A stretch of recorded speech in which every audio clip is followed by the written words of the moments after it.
श्री नानक पद पंकज वंदन पंकज सिमरो अंगद लोक निकंदन अमरदास गुर हृदय ध्यामो गुर हृदय ध्यामो श्री गुरु रामदास गुण गावो श्री अर्जन बिगनन के नासक बिगनन के नासक हर गोबिंद सुख सुमत प्रकाशक श्री हर राय नमो कर जोरी नमो कर जोरी गुर हरे कृष्ण मनाए बहोरी तेग बहादुर परम कृपाला परम कृपाला श्री गुरु गोबिंद सिंह बेसाला तारो तारा तारे पुन पुन सीसा पुन पुन सीसा बंदो बार बार जगदीसा जामै अमृत ज्ञान है मानक भगत बैराग श्री गुरु ग्रंथ साहिब दद बंदो घर नरा एकंकारा सतगुरु तेह प्रसाद सच होए वाहिगुरु जी की फतेह विघ्न विनाशन सोए वाहिगुरु जी की फतेह विघ्न विनाशन सोए सतनाम श्री वाहिगुरु साहिब जी चौपई जाने जग में पीर अनेक गुर बड़ समरथ जलद विवेक जाने जग में पीर अनेक गुर बड़ समरथ जलद विवेक सिद्ध तपे पंडित ब्रह्मचारी प्रभ मार्ग के जे हितकारी चौपई जाने हैं जग में है पीर अनेक गुर बड़ समरथ जलद विवेक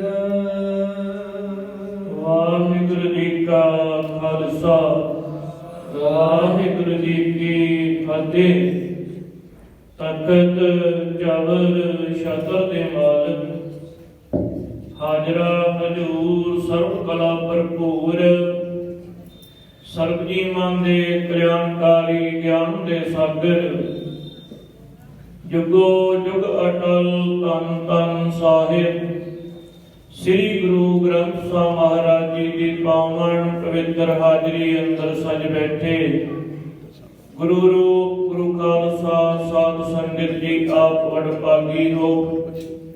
ਮੇਰੀ ਪੀਰੀ ਦੇ ਮਾਲਕ ਗੁਰੂ ਹਰਗੋਬਿੰਦ ਸਾਹਿਬ ਮਹਾਰਾਜ ਜੀ ਦੇ ਦਰੋਂ ਘਰੋਂ ਵਰਸਾਏ ਹੋਏ ਬਹਾਦਰ ਬਾਬਾ ਬਿਧੀ ਚੰਦ ਜੀ ਦੇ ਪਾਵਨ ਪਵਿੱਤਰ ਅਸਥਾਨ ਗੁਰਦੁਆਰਾ ਪਾਠ ਸਾਹਿਬ ਵਿਖੇ ਪਿਛਲੇ ਪਹਿਰ ਦਾ ਦੀਵਾਨ ਸ੍ਰੀ ਗੁਰਪ੍ਰਤਾਪ ਸੂਰਜ ਗ੍ਰੰਥ ਦੀ ਲੜੀਵਾਰ ਕਥਾ ਤੋਂ ਪ੍ਰਾਰੰਭ ਹੁੰਦਾ ਹੈ, ਜੋ ਆਪ ਹਰ ਰੋਜ਼ ਦੇਵਤਿਆਂ ਦੀ ਤਰ੍ਹਾਂ ਸਜ ਕੇ ਸਤਿਗੁਰਾਂ ਦੇ ਪਾਵਨ ਪਵਿੱਤਰ ਇਤਿਹਾਸ ਨੂੰ ਸਰਵਣ ਕਰਦੇ ਹੋ, ਆਪਣੇ ਜੀਵਨ ਨੂੰ ਸਫਲੇ ਬਣਾਉਂਦੇ ਹੋ।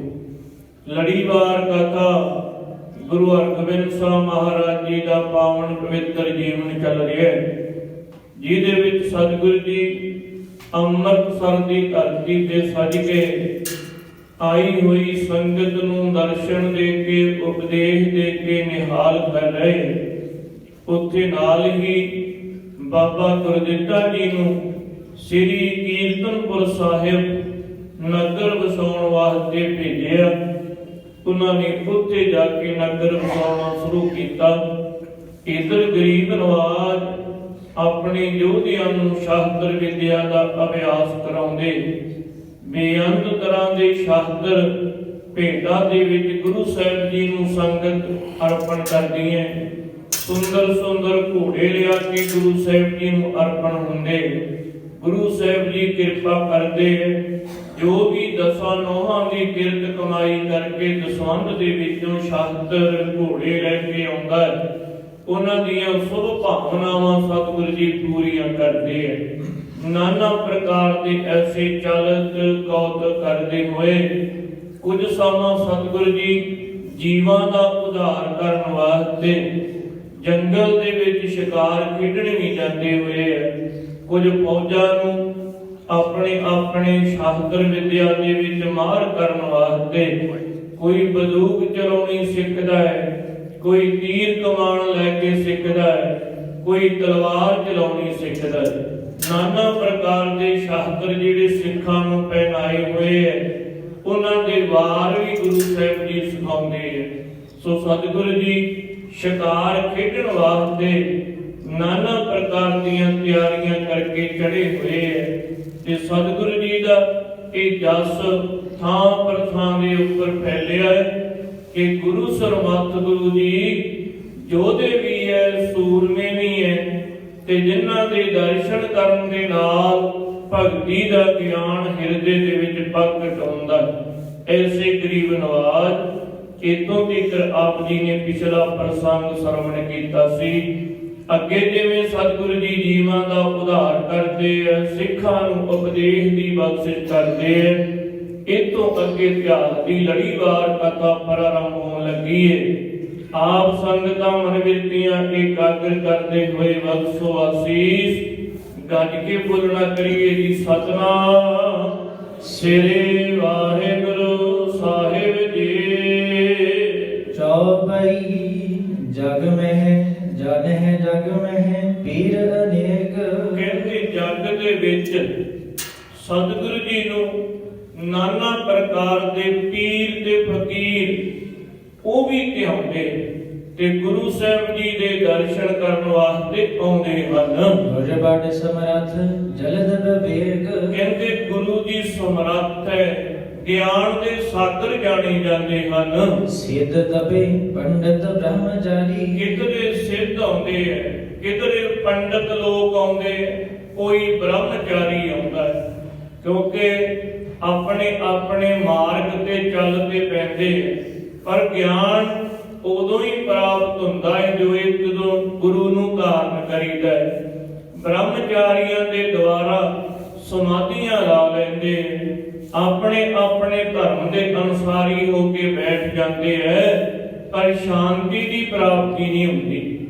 ਜਿਸ ਵੇਲੇ ਕਿਸੇ ਨੂੰ ਪਤਾ ਲੱਗਦਾ ਹੈ ਭਾਈ ਸ਼ਾਂਤੀ ਕਿੱਥੋਂ ਪ੍ਰਾਪਤ ਹੋਵੇਗੀ, ਫਿਰ ਉਹਨਾਂ ਨੂੰ ਦੱਸ ਪੈਂਦੀ ਹੈ ਕਿ ਗੁਰੂ ਨਾਨਕ ਦੇਵ ਮਹਾਰਾਜ ਜੀ ਦੀ ਗੱਦੀ ਦੇ ਮਾਲਕ ਛੇਵੇਂ ਗੁਰੂ ਨਾਨਕ ਦੇਵ ਜੀ ਇਸ ਵੇਲੇ ਅੰਮ੍ਰਿਤਸਰ ਦੀ ਧਰਤੀ ਤੇ ਹੈ।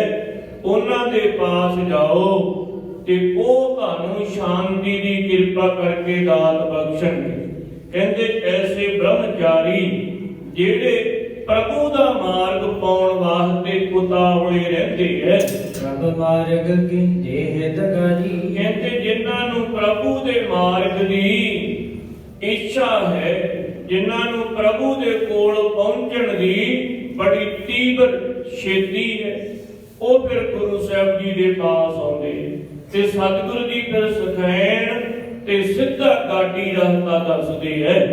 ਨਾਨਾ ਵੇਦ ਜੇ ਸ਼ਬਦ ਦਰਿਆ। ਕਹਿੰਦੇ ਨਾਨਾ ਪ੍ਰਕਾਰ ਦੀਆਂ ਸ਼ਕਤੀਆਂ ਤੇ ਵਿਧੀਆਂ ਜਿਨ੍ਹਾਂ ਦੇ ਪਾਸ ਹਨ। ਸਭ ਸਤਿਗੁਰ ਕੀ ਜੈ ਦਸਹਿਆ। ਸਤਿਗੁਰੂ ਜੀ ਦੀ ਜੈ ਜੈਕਾਰ ਕਰਦੇ ਕਿ ਜਿਨ੍ਹਾਂ ਦੇ ਕੋਲ ਸ਼ਕਤੀਆਂ ਵੀ ਹੈ, ਰਹਿਮਤਾਂ ਵੀ ਹੈ, ਸ਼ਾਸਤਰ ਵੀ ਪਹਿਨੇ ਹੋਏ ਹੈ, ਗਿਆਨ ਵਾਲੇ ਨੂੰ ਗਿਆਨ ਵੀ ਪ੍ਰਾਪਤ ਹੁੰਦਾ ਹੈ।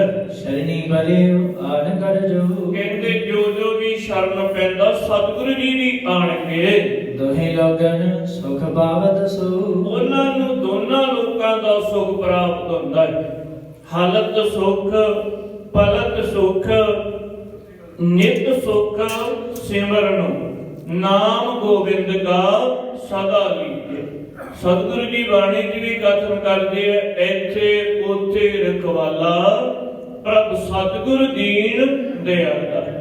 ਦੋਨਾਂ ਲੋਕਾਂ ਨੂੰ ਸਵਾਰਨ ਵਾਸਤੇ ਜੀਵ ਗੁਰੂ ਸਾਹਿਬ ਜੀ ਦੀ ਸ਼ਰਨ ਚੱਲ ਕੇ ਆਉਂਦੇ। ਬਖਸ਼ੇ ਸ੍ਰੀ ਗੁਰ ਅਮਰ ਅਨੇਕ। ਕਹਿੰਦੇ ਜਿਹੜੇ ਗੁਰੂ ਅਮਰਦਾਸ ਮਹਾਰਾਜ ਜੀ ਦੇ ਬੰਸੇ ਹੋਏ ਆ, ਜਿਨ੍ਹਾਂ ਨੂੰ ਗੁਰੂ ਅਮਰਦਾਸ ਮਹਾਰਾਜ ਜੀ ਨੇ ਬਖਸ਼ਿਆ, ਜਿਨ੍ਹਾਂ ਨੂੰ ਸੇਵਾ ਦੇ ਵਿੱਚ ਲਾ ਕੇ, ਸਿਮਰਨ ਦੇ ਵਿੱਚ ਲਾ ਕੇ, ਜਿਨ੍ਹਾਂ ਦੇ ਹਿਰਦਿਆਂ ਦੇ ਵਿੱਚ ਗੁਰੂ ਜੀ ਨੇ ਪਰਮੇਸ਼ਰ ਦੇ ਘਰ ਦਾ ਗਿਆਨ ਪ੍ਰਗਟ ਕਰ ਦੇਣਾ ਕੀਤਾ। ਰਾਮਦਾਸ ਗੁਰ ਦੀਨ ਬਵੇਕ। ਤੇ ਕੁਝ ਗੁਰੂ ਰਾਮਦਾਸ ਮਹਾਰਾਜ ਜੀ ਤੋਂ ਬਖਸ਼ਿਸ਼ਾਂ ਲੈਣ ਵਾਲੇ, ਕੋਈ ਗੁਰੂ ਅਮਰਦਾਸ ਜੀ, ਕੋਈ ਗੁਰੂ ਅੰਗਦ ਦੇਵ ਮਹਾਰਾਜ ਜੀ, ਕੋਈ ਬਖਸ਼ੀਆਂ ਰੂਹਾਂ ਗੁਰੂ ਨਾਨਕ ਦੇਵ ਮਹਾਰਾਜ ਜੀ ਦੇ ਵੇਲੇ ਦੀਆਂ, ਜਿਨ੍ਹਾਂ ਦੀ ਉਮਰ ਬੜੀ ਵਡੇਰੀ ਹੈ, ਜਾਂ ਉਹਨਾਂ ਦੀ ਬੰਸ ਦੇ ਵਿੱਚੋਂ ਪੁੱਤ ਪੋਤਰੇ, ਉਹ ਵੀ ਗੁਰੂ ਹਰਗੋਬਿੰਦ ਸਾਹਿਬ ਮਹਾਰਾਜ ਜੀ ਦੇ ਪਾਸ ਆਉਂਦੇ। ਸ੍ਰੀ ਅਰਜਨ ਤੇ ਗਿਆਨ ਦੇ ਰਹੇ। ਕਹਿੰਦੇ ਜਿਨ੍ਹਾਂ ਨੇ ਗੁਰੂ ਅਰਜਨ ਦੇਵ ਮਹਾਰਾਜ ਜੀ ਤੋਂ ਭਗਤੀ ਦਾ ਗਿਆਨ ਪ੍ਰਾਪਤ ਕੀਤਾ, ਇਨਹੋਂ ਵਿਖੇ ਜੀਵਤ ਜੇ ਰਹੇ। ਉਹਨਾਂ ਦੇ ਵਿੱਚ ਜਿਹੜੇ ਜਿਉਂਦੇ, ਉਹਨਾਂ ਦੇ ਮਨ ਦੇ ਵਿੱਚ ਲਾਲਸਾ ਹੁੰਦੀ ਹੈ ਕਿ ਇਸ ਵੇਲੇ ਗੁਰੂ ਅਰਜਨ ਦੇਵ ਮਹਾਰਾਜ ਜੀ ਦੀ ਗੱਦੀ ਦੇ ਮਾਲਕ ਹੈ ਗੁਰੂ ਹਰਗੋਬਿੰਦ ਸਾਹਿਬ ਮਹਾਰਾਜ ਜੀ। ਉਹਨਾਂ ਦੇ ਪੁੱਤਰ, ਉਹਨਾਂ ਦੇ ਪਾਸ ਜਾਈਏ, ਦਰਸ਼ਨ ਕਰੀਏ, ਗਿਆਨ ਦੇ ਵਿੱਚ ਹੋਰ ਵਾਧਾ ਹੋਵੇਗਾ। ਕਹਿੰਦੇ ਉਹ ਵੀ ਚੱਲ ਕੇ ਗੁਰੂ ਜੀ ਦੇ ਪਾਸ ਆਉਂਦੇ। ਸਭ ਆਵੇ ਹੈ ਗੁਰ ਕੇ ਦਰਬਾਰ। ਗੁਰੂ ਸਾਹਿਬ ਜੀ ਦੇ ਦਰਬਾਰ ਦੇ ਵਿੱਚ ਸੰਗਤਾਂ ਪਹੁੰਚਦੀਆਂ ਐ। ਦਰਸ਼ਨ ਪਰਸ ਲਹਿ ਸੁਖ ਸਾਰ। ਸਤਿਗੁਰੂ ਜੀ ਦੇ ਦਰਸ਼ਨ ਕਰਕੇ ਹਰ ਪ੍ਰਕਾਰ ਦੇ ਸੁਖ ਪ੍ਰਾਪਤ ਹੁੰਦੇ। ਕੀਤਕ ਗੁਰ ਕੇ ਨਿਕਟ ਰਹੰਦੇ। ਤੇ ਕਈ ਗੁਰੂ ਜੀ ਦੇ ਪਾਸ ਹੀ ਰਹਿ ਪੈਂਦੇ ਐ। ਕੀਜਤ ਘਰ ਦੇਸ਼ਨ ਵਿੱਚ ਰਹਿੰਦੇ। ਤੇ ਕਈ ਆਪਣੇ ਘਰਾਂ ਨੂੰ ਚਲੇ ਜਾਂਦੇ। ਕੋਈ ਦੇਸ਼ਾਂ ਦੇ ਵਿੱਚੋਂ ਚੱਲ ਕੇ ਆਉਂਦਾ, ਕੋਈ ਵਿਦੇਸ਼ਾਂ ਦੇ ਵਿੱਚੋਂ ਚੱਲ ਕੇ ਆਉਂਦਾ। ਜਿੰਨਾ ਜਿੰਨਾ ਸਮਾਂ ਮਿਲਦਾ ਹੈ ਰਹਿੰਦੇ। ਘਰ ਦਾ ਗੁਜ਼ਾਰਾ ਜਿਨ੍ਹਾਂ ਦਾ ਚੱਲਦਾ ਹੈ, ਧੀਆਂ ਪੁੱਤਰਾਂ ਦੀ ਜ਼ਿੰਮੇਵਾਰੀ ਸੰਭਾਲੀ ਹੈ, ਉਹ ਫਿਰ ਗੁਰੂ ਸਾਹਿਬ ਜੀ ਦੇ ਪਾਸ ਰਹਿ ਪੈਂਦੇ ਕਿ ਹੁਣ ਧੀਆਂ ਪੁੱਤਰਾਂ ਦੀ ਜ਼ਿੰਮੇਵਾਰੀ ਸੰਭਾਲੀ ਹੈ, ਅਸੀਂ ਗੁਰੂ ਘਰ ਦੀ ਸੇਵਾ ਕਰ ਲਈਏ, ਨਾਲੇ ਸਾਡੇ ਪਰਿਵਾਰ ਨੂੰ ਇਹ ਲਗਨ ਲੱਗੀ ਰਹੇਗੀ। ਕਵੀ ਜੀ ਕਹਿੰਦੇ ਐਸੇ ਗੁਰਸਿੱਖ ਗੁਰੂ ਜੀ ਦੇ ਪਾਸ ਰਹਿੰਦੇ। ਤੇ ਜਿਨ੍ਹਾਂ ਦਾ ਕਾਰੋਬਾਰ ਅਜੇ ਬੱਚੇ ਛੋਟੇ, ਉਹ ਕੁਝ ਸਮਾਂ ਗੁਰੂ ਜੀ ਦੇ ਪਾਸ ਰਹਿੰਦੇ, ਫਿਰ ਆਗਿਆ ਲੈ ਕੇ ਘਰਾਂ ਨੂੰ ਚਲੇ ਜਾਂਦੇ। ਸਿੱਖ ਬਣਾਵੇ ਰਹਿ ਕਹਿ ਜਾਏ। ਤੇ ਜਿੱਥੇ ਵੀ ਉਹ ਜਾਂਦੇ ਐ ਹੋਰਾਂ ਨੂੰ ਸਿੱਖ ਬਣਾਉਂਦੇ, ਕਿਉਂਕਿ ਗੁਰੂ ਦਾ ਸਿੱਖ ਪਰਉਪਕਾਰੀ ਹੈ। ਜਿੱਥੇ ਉਹ ਆਪ ਗੁਰੂ ਦੇ ਚਰਨਾਂ ਦੇ ਨਾਲ ਜੁੜਿਆ ਹੈ, ਹੋਰਾਂ ਨੂੰ ਵੀ ਗੁਰੂ ਜੀ ਦੇ ਚਰਨਾਂ ਦੇ ਨਾਲ ਜੋੜਦਾ ਹੈ। ਭਾਈ ਗੁਰੂ ਧਾਰਨ ਕਰੋ, ਗੁਰੂ ਤੋਂ ਬਿਨਾਂ ਗਤੀ ਨਹੀਂ ਹੋਣੀ, ਕਿਉਂਕਿ ਸਿੱਖ ਜਿੱਥੇ ਪਰਉਪਕਾਰੀ ਹੈ ਉੱਥੇ ਪ੍ਰਚਾਰਕ ਵੀ ਹੈ। ਅੱਜ ਇਹੀ ਘਾਟ ਹੈ ਨਾ ਕਿ ਪ੍ਰਚਾਰਕ ਨਹੀਂ ਅਸੀਂ ਬਣਦੇ, ਸਿੱਖ ਬਣ ਜਾਂਦੇ ਪਰ ਪ੍ਰਚਾਰਕ ਨਹੀਂ ਬਣ ਰਹੇ। ਇਸ ਕਰਕੇ ਜੇ ਘਰ ਘਰ ਦੇ ਵਿੱਚ ਪ੍ਰਚਾਰਕ ਹੋਈਏ, ਲਾਗੇ ਵਾਲੇ ਨੂੰ ਗੁਰੂ ਦਾ ਗਿਆਨ ਦਸੀਏ, ਉਹਨੂੰ ਸਤਿਗੁਰੂ ਜੀ ਦੀ ਮਹਿਮਾ ਬਾਰੇ ਦਸੀਏ, ਆਪਣੇ ਪਰਿਵਾਰ ਨੂੰ ਦਸੀਏ ਤੇ ਗੁਰੂ ਜੀ ਦੇ ਚਰਨਾਂ ਦੇ ਨਾਲ ਪਰਿਵਾਰ ਵੀ ਜੁੜੇਗਾ, ਆਂਢੀ ਗੁਆਂਢੀ ਵੀ ਜੁੜ ਜਾਣਗੇ। ਪਰ ਅੱਜ ਸਾਰਿਆਂ ਤੋਂ ਵੱਡਾ ਇਹ ਦੁਖਦਾਈ ਘਟਨਾ ਹੈ ਕਿ ਆਪ ਕਹਿ ਦਿੰਦੇ ਕਿ ਚਲ ਆਪਾਂ ਨੂੰ ਕੀ ਲੋੜ ਹੈ ਕਿਸੇ ਨੂੰ ਕਹਿਣ ਦੀ, ਆਪੇ ਅੰਮ੍ਰਿਤ ਛਕ ਲਵੇਗਾ, ਆਪੇ ਗੁਰੂ ਘਰ ਦੇ ਵਿੱਚ ਚਲੇ ਜਾਵੇਗਾ। ਤੇ ਕੁਝ ਕਈਆਂ ਦੇ ਸੁਭਾਅ ਵੀ ਐਸੇ ਹੁੰਦੇ ਐ ਕਿ ਜਿਹੜੇ ਕਈ ਵਾਰੀ ਗਿਆਨ ਦੇ ਰਾਹ ਤੇ ਪਾਉਂਦਿਆਂ ਵੀ ਕਈ ਤਰ੍ਹਾਂ ਦੀਆਂ ਗਾੜੀਆਂ ਵਿਚਾਰਾਂ ਕਰ ਦਿੰਦੇ ਐ। ਇਸ ਕਰਕੇ ਉਸ ਸਮੇਂ ਦੇ ਗੁਰਸਿੱਖ ਇਹ ਨਹੀਂ ਸੀ ਦੇਖਦੇ ਕਿ ਕੋਈ ਬੁਰਾ ਬੋਲੇਗਾ, ਨਹੀਂ ਇਹੀ ਕਿ ਇਹਦਾ ਭਲਾ ਹੋ ਜਾਵੇ, ਇਹ ਗੁਰੂ ਦੇ ਚਰਨਾਂ ਦੇ ਨਾਲ ਜੁੜ ਜਾਵੇ। ਕਵੀ ਜੀ ਕਹਿੰਦੇ ਜਿੱਥੇ ਵੀ ਰਹਿੰਦੇ ਆ ਸਿੱਖ, ਹੋਰਾਂ ਨੂੰ ਵੀ ਸਿੱਖੀ ਦੇ ਵਿੱਚ ਪਰਪੱਕ ਕਰ ਲੈਂਦੇ। ਵਿਸਥਾਰੇ ਹੈ ਸਿੱਖੀ ਸਭ ਥਾਏ, ਕਹਿੰਦੇ ਜਿੱਥੇ ਰਹਿੰਦੇ ਉੱਥੇ ਸਿੱਖੀ ਦਾ ਵਿਸਥਾਰ ਕਰ ਦਿੰਦੇ। ਭਾਈ ਬਹਿਲੋ ਭਗਤੂ ਆਦਿਕ, ਭਾਈ ਬਹਿਲੋ ਜੀ ਤੇ ਭਾਈ ਭਗਤੂ ਜੀ ਆਦ ਦੇਸ਼ ਵਿਦੇਸ਼ ਕਰਹਿ ਸਿੱਖ ਸਾਧਕ। ਕਹਿੰਦੇ ਉਹਨਾਂ ਨੂੰ ਦੇਸ਼ਾਂ ਤੇ ਵਿਦੇਸ਼ਾਂ ਦੇ ਵਿੱਚ ਸਤਿਗੁਰੂ ਜੀ ਭੇਜਦੇ ਰਹਿੰਦੇ। ਏਮ ਗੁਰ ਸਿੱਖਣ ਕੇ ਬਹੁ ਸਿੱਖ, ਇਹ ਤਰ੍ਹਾਂ ਗੁਰੂ ਜੀ ਦੇ ਸਿੱਖਾਂ ਦੇ ਗਾਂ ਸਿੱਖ ਬਣ ਜਾਂਦੇ। ਭਾਵ ਕਿ ਜਿਨ੍ਹਾਂ ਨੇ ਸਿੱਖਾਂ ਦੇ ਕੋਲੋਂ ਸਿੱਖੀ ਪ੍ਰਾਪਤ ਕੀਤੀ ਹੈ ਉਹ ਸਿੱਖੀ ਧਾਰਨ ਕਰ ਲੈਂਦੇ ਕਿ ਭਾਈ ਜਦੋਂ ਗੁਰੂ ਸਾਹਿਬ ਜੀ ਦੇ ਪਾਸ ਜਾਵਾਂਗੇ ਉਦੋਂ ਸਤਿਗੁਰਾਂ ਦੀ ਚਰਨ ਪੌੜ ਲੈ ਲਵਾਂਗੇ, ਗੁਰੂ ਦੇ ਸਿੱਖ ਬਣ ਜਾਵਾਂਗੇ, ਹੁਣ ਸਿੱਧੇ ਰਸਤੇ ਤੇ ਚੱਲੀਏ। ਕਹਿੰਦੇ ਸਿੱਖਾਂ ਦੇ ਗਾਂ ਸਿੱਖ ਹੋਰ ਬਣ ਜਾਂਦੇ ਹਨ।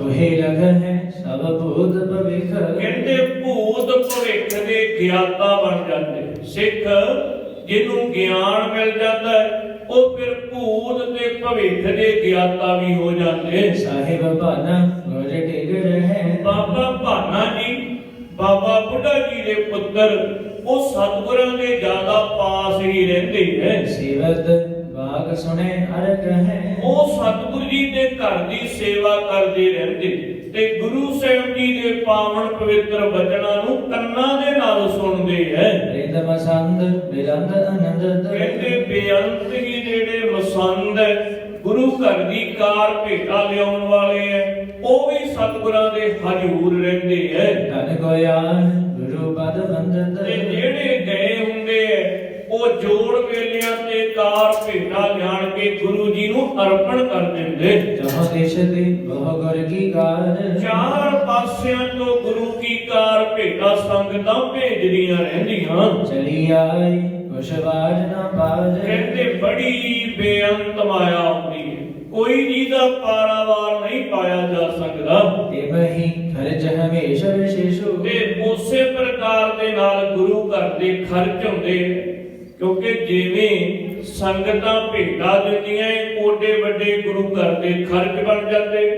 ਨਾਨਾ ਪ੍ਰਕਾਰ ਦੀਆਂ ਸੰਗਤਾਂ ਦੇ ਲੰਗਰ ਸੇਵਾ ਚੱਲਦੀ ਹੈ, ਹੋਰ ਕਰਨ ਵਾਲੇ ਜਿਹੜੇ ਕਾਰਜ, ਕਹਿੰਦੇ ਜਿਵੇਂ ਗੁਰੂ ਘਰ ਦੇ ਵਿੱਚ ਖਰਚਾ ਆਉਂਦਾ ਹੈ ਉਵੇਂ ਹੀ ਗੁਰੂ ਸਾਹਿਬ ਜੀ ਉਸ ਖਰਚੇ ਨੂੰ ਵਰਤ ਦਿੰਦੇ।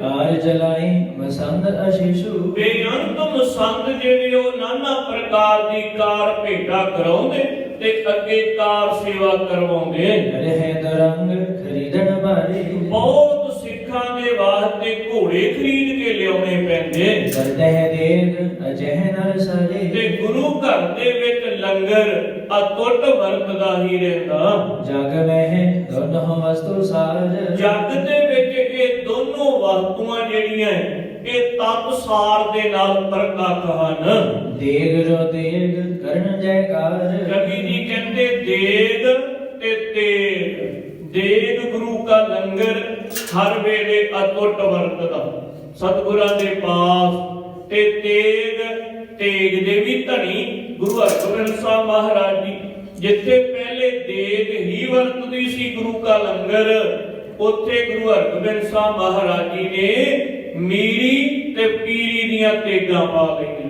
ਫਿਰ ਦੇਗ ਤੇ ਤੇਗ ਦਾ ਸੁਮੇਲ ਹੋ ਗਿਆ, ਜਿੱਥੇ ਦੇਗ ਉੱਥੇ ਤੇਗ ਵੀ। ਜਿੱਥੇ ਸਿੱਖ ਲੰਗਰ ਛਕਦੇ ਉੱਥੇ ਤੇਗਾਂ ਵੀ ਮੋਹਦੇ। ਇਹ ਗੁਰੂ ਹਰਗੋਬਿੰਦ ਸਾਹਿਬ ਮਹਾਰਾਜ ਜੀ ਨੇ ਕਿਰਪਾ ਕਰਨਾ ਕੀਤੀ। ਸੋ ਗੁਰ ਘਰ ਮਹਿ ਭਈ ਉਦਾਰਾ। ਕਹਿੰਦੇ ਗੁਰੂ ਘਰ ਦੇ ਵਿੱਚ ਇਹ ਦੋਨੋਂ ਹੀ ਪ੍ਰਚਲਿਤ ਹੋ ਗਈਆਂ, ਦੇਗ ਤੇ ਤੇਗ। ਜਿਹੇ ਵੇਖ ਬਿਸਮ ਰਹਿਓ ਜਗ ਸਾਰਾ। ਕਹਿੰਦੇ ਜਿਹਨੂੰ ਦੇਖ ਕੇ ਤੇ ਲੋਕ ਬੜੇ ਹੈਰਾਨ ਹੁੰਦੇ। ਭਾਈ ਇਹਨਾਂ ਰਾਜਿਆਂ ਦੇ ਨਾਲ ਤੇ ਕੋਈ ਮੱਥਾ ਲਾਉਣ ਵਾਲਾ ਨਹੀਂ ਸੀ, ਕੋਈ ਆਪਣੇ ਪਾਸ ਸ਼ਾਸਤਰ ਨਹੀਂ ਸੀ ਰੱਖ ਸਕਦਾ, ਕੋਈ ਵੀ ਘੋੜੀ ਤੇ ਸਵਾਰ ਨਹੀਂ ਸੀ ਹੋ ਸਕਦਾ। ਪਰ ਗੁਰੂ ਹਰਗੋਬਿੰਦ ਸਾਹਿਬ ਜੀ ਨੇ ਤੇ ਐਸੀ ਕਿਰਪਾ ਕਰ ਦਿੱਤੀ ਹੈ, ਦੋ ਤੇਗਾਂ ਪੈਣੀਆਂ ਤੇ ਸਿੱਖਾਂ ਨੂੰ ਤਲਵਾਰਾਂ, ਖੰਜਰ ਤੇ ਨਾਲ ਦਮਾਲਿਆਂ ਦੇ ਉੱਪਰ ਚੱਕਰ, ਕਿੰਨੇ ਸ਼ਾਸਤਰ ਪਹਿਨਾ ਦਿੱਤੇ। ਪੇਜ ਕਬਜ਼ ਹੈ, ਕਟਾਰ ਹੈ, ਕਿੰਨੇ ਸ਼ਾਸਤਰ। ਜਿੱਥੇ ਹਕੂਮਤ ਕਹਿੰਦੀ ਸੀ ਕਿ ਕੋਈ ਸਾਡੇ ਹੁਕਮ ਤੋਂ ਬਗੈਰ ਸ਼ਾਸਤਰ ਨਹੀਂ ਰੱਖ ਸਕਦਾ, ਤਲਵਾਰ ਤੇ ਕੋਈ ਪਹਿਨ ਹੀ ਨਾ ਸਕਦਾ, ਉੱਥੇ ਗੁਰੂ ਜੀ ਨੇ ਤਲਵਾਰਾਂ ਵੀ ਪਹਿਨਣ ਵਾਸਤੇ ਹੁਕਮ ਦੇ ਦਿੱਤਾ, ਸ਼ਾਸਤਰ ਬਣਾਉਣ ਵਾਸਤੇ ਹੁਕਮ ਦੇ ਦਿੱਤਾ। ਕੋਈ ਤੀਰ ਕਮਾਨ ਰੱਖਦਾ ਹੈ, ਕੋਈ ਤਲਵਾਰ ਪਹਿਨ ਕੇ ਰੱਖਦਾ ਹੈ ਤੇ ਕੋਈ ਵੱਡਾ ਭਾਰੀ ਵਰਸ਼ਾ ਫੜ ਕੇ ਰੱਖਦਾ ਹੈ। ਕਹਿੰਦੇ ਇਹ ਦੇਗ ਤੇ ਤੇਗ, ਜਿੱਥੇ ਗੁਰੂ ਦਾ ਲੰਗਰ ਵਰਤਦਾ ਹੈ ਉਹਦੀ ਵੀ ਸ਼ੋਭਾ ਹੁੰਦੀ ਹੈ ਭਈ ਬਿਨਾਂ ਖਰਚੇ ਤੋਂ। ਕਿਉਂਕਿ ਅੱਜ ਵੀ ਕਈ ਦਿਨਾਂ ਨੂੰ ਨਹੀਂ ਪਤਾ ਹੁੰਦਾ, ਤੇ ਜਦੋਂ ਪਤਾ ਲੱਗਦਾ ਨਾ ਗੁਰੂ ਘਰ ਦੇ ਵਿੱਚ ਇਹ ਲੰਗਰ ਮੁਫਤ ਦੇ ਵਿੱਚ ਚੱਲਦਾ ਹੈ, ਕੋਈ ਭੇਟਾ ਨਹੀਂ ਹੈ।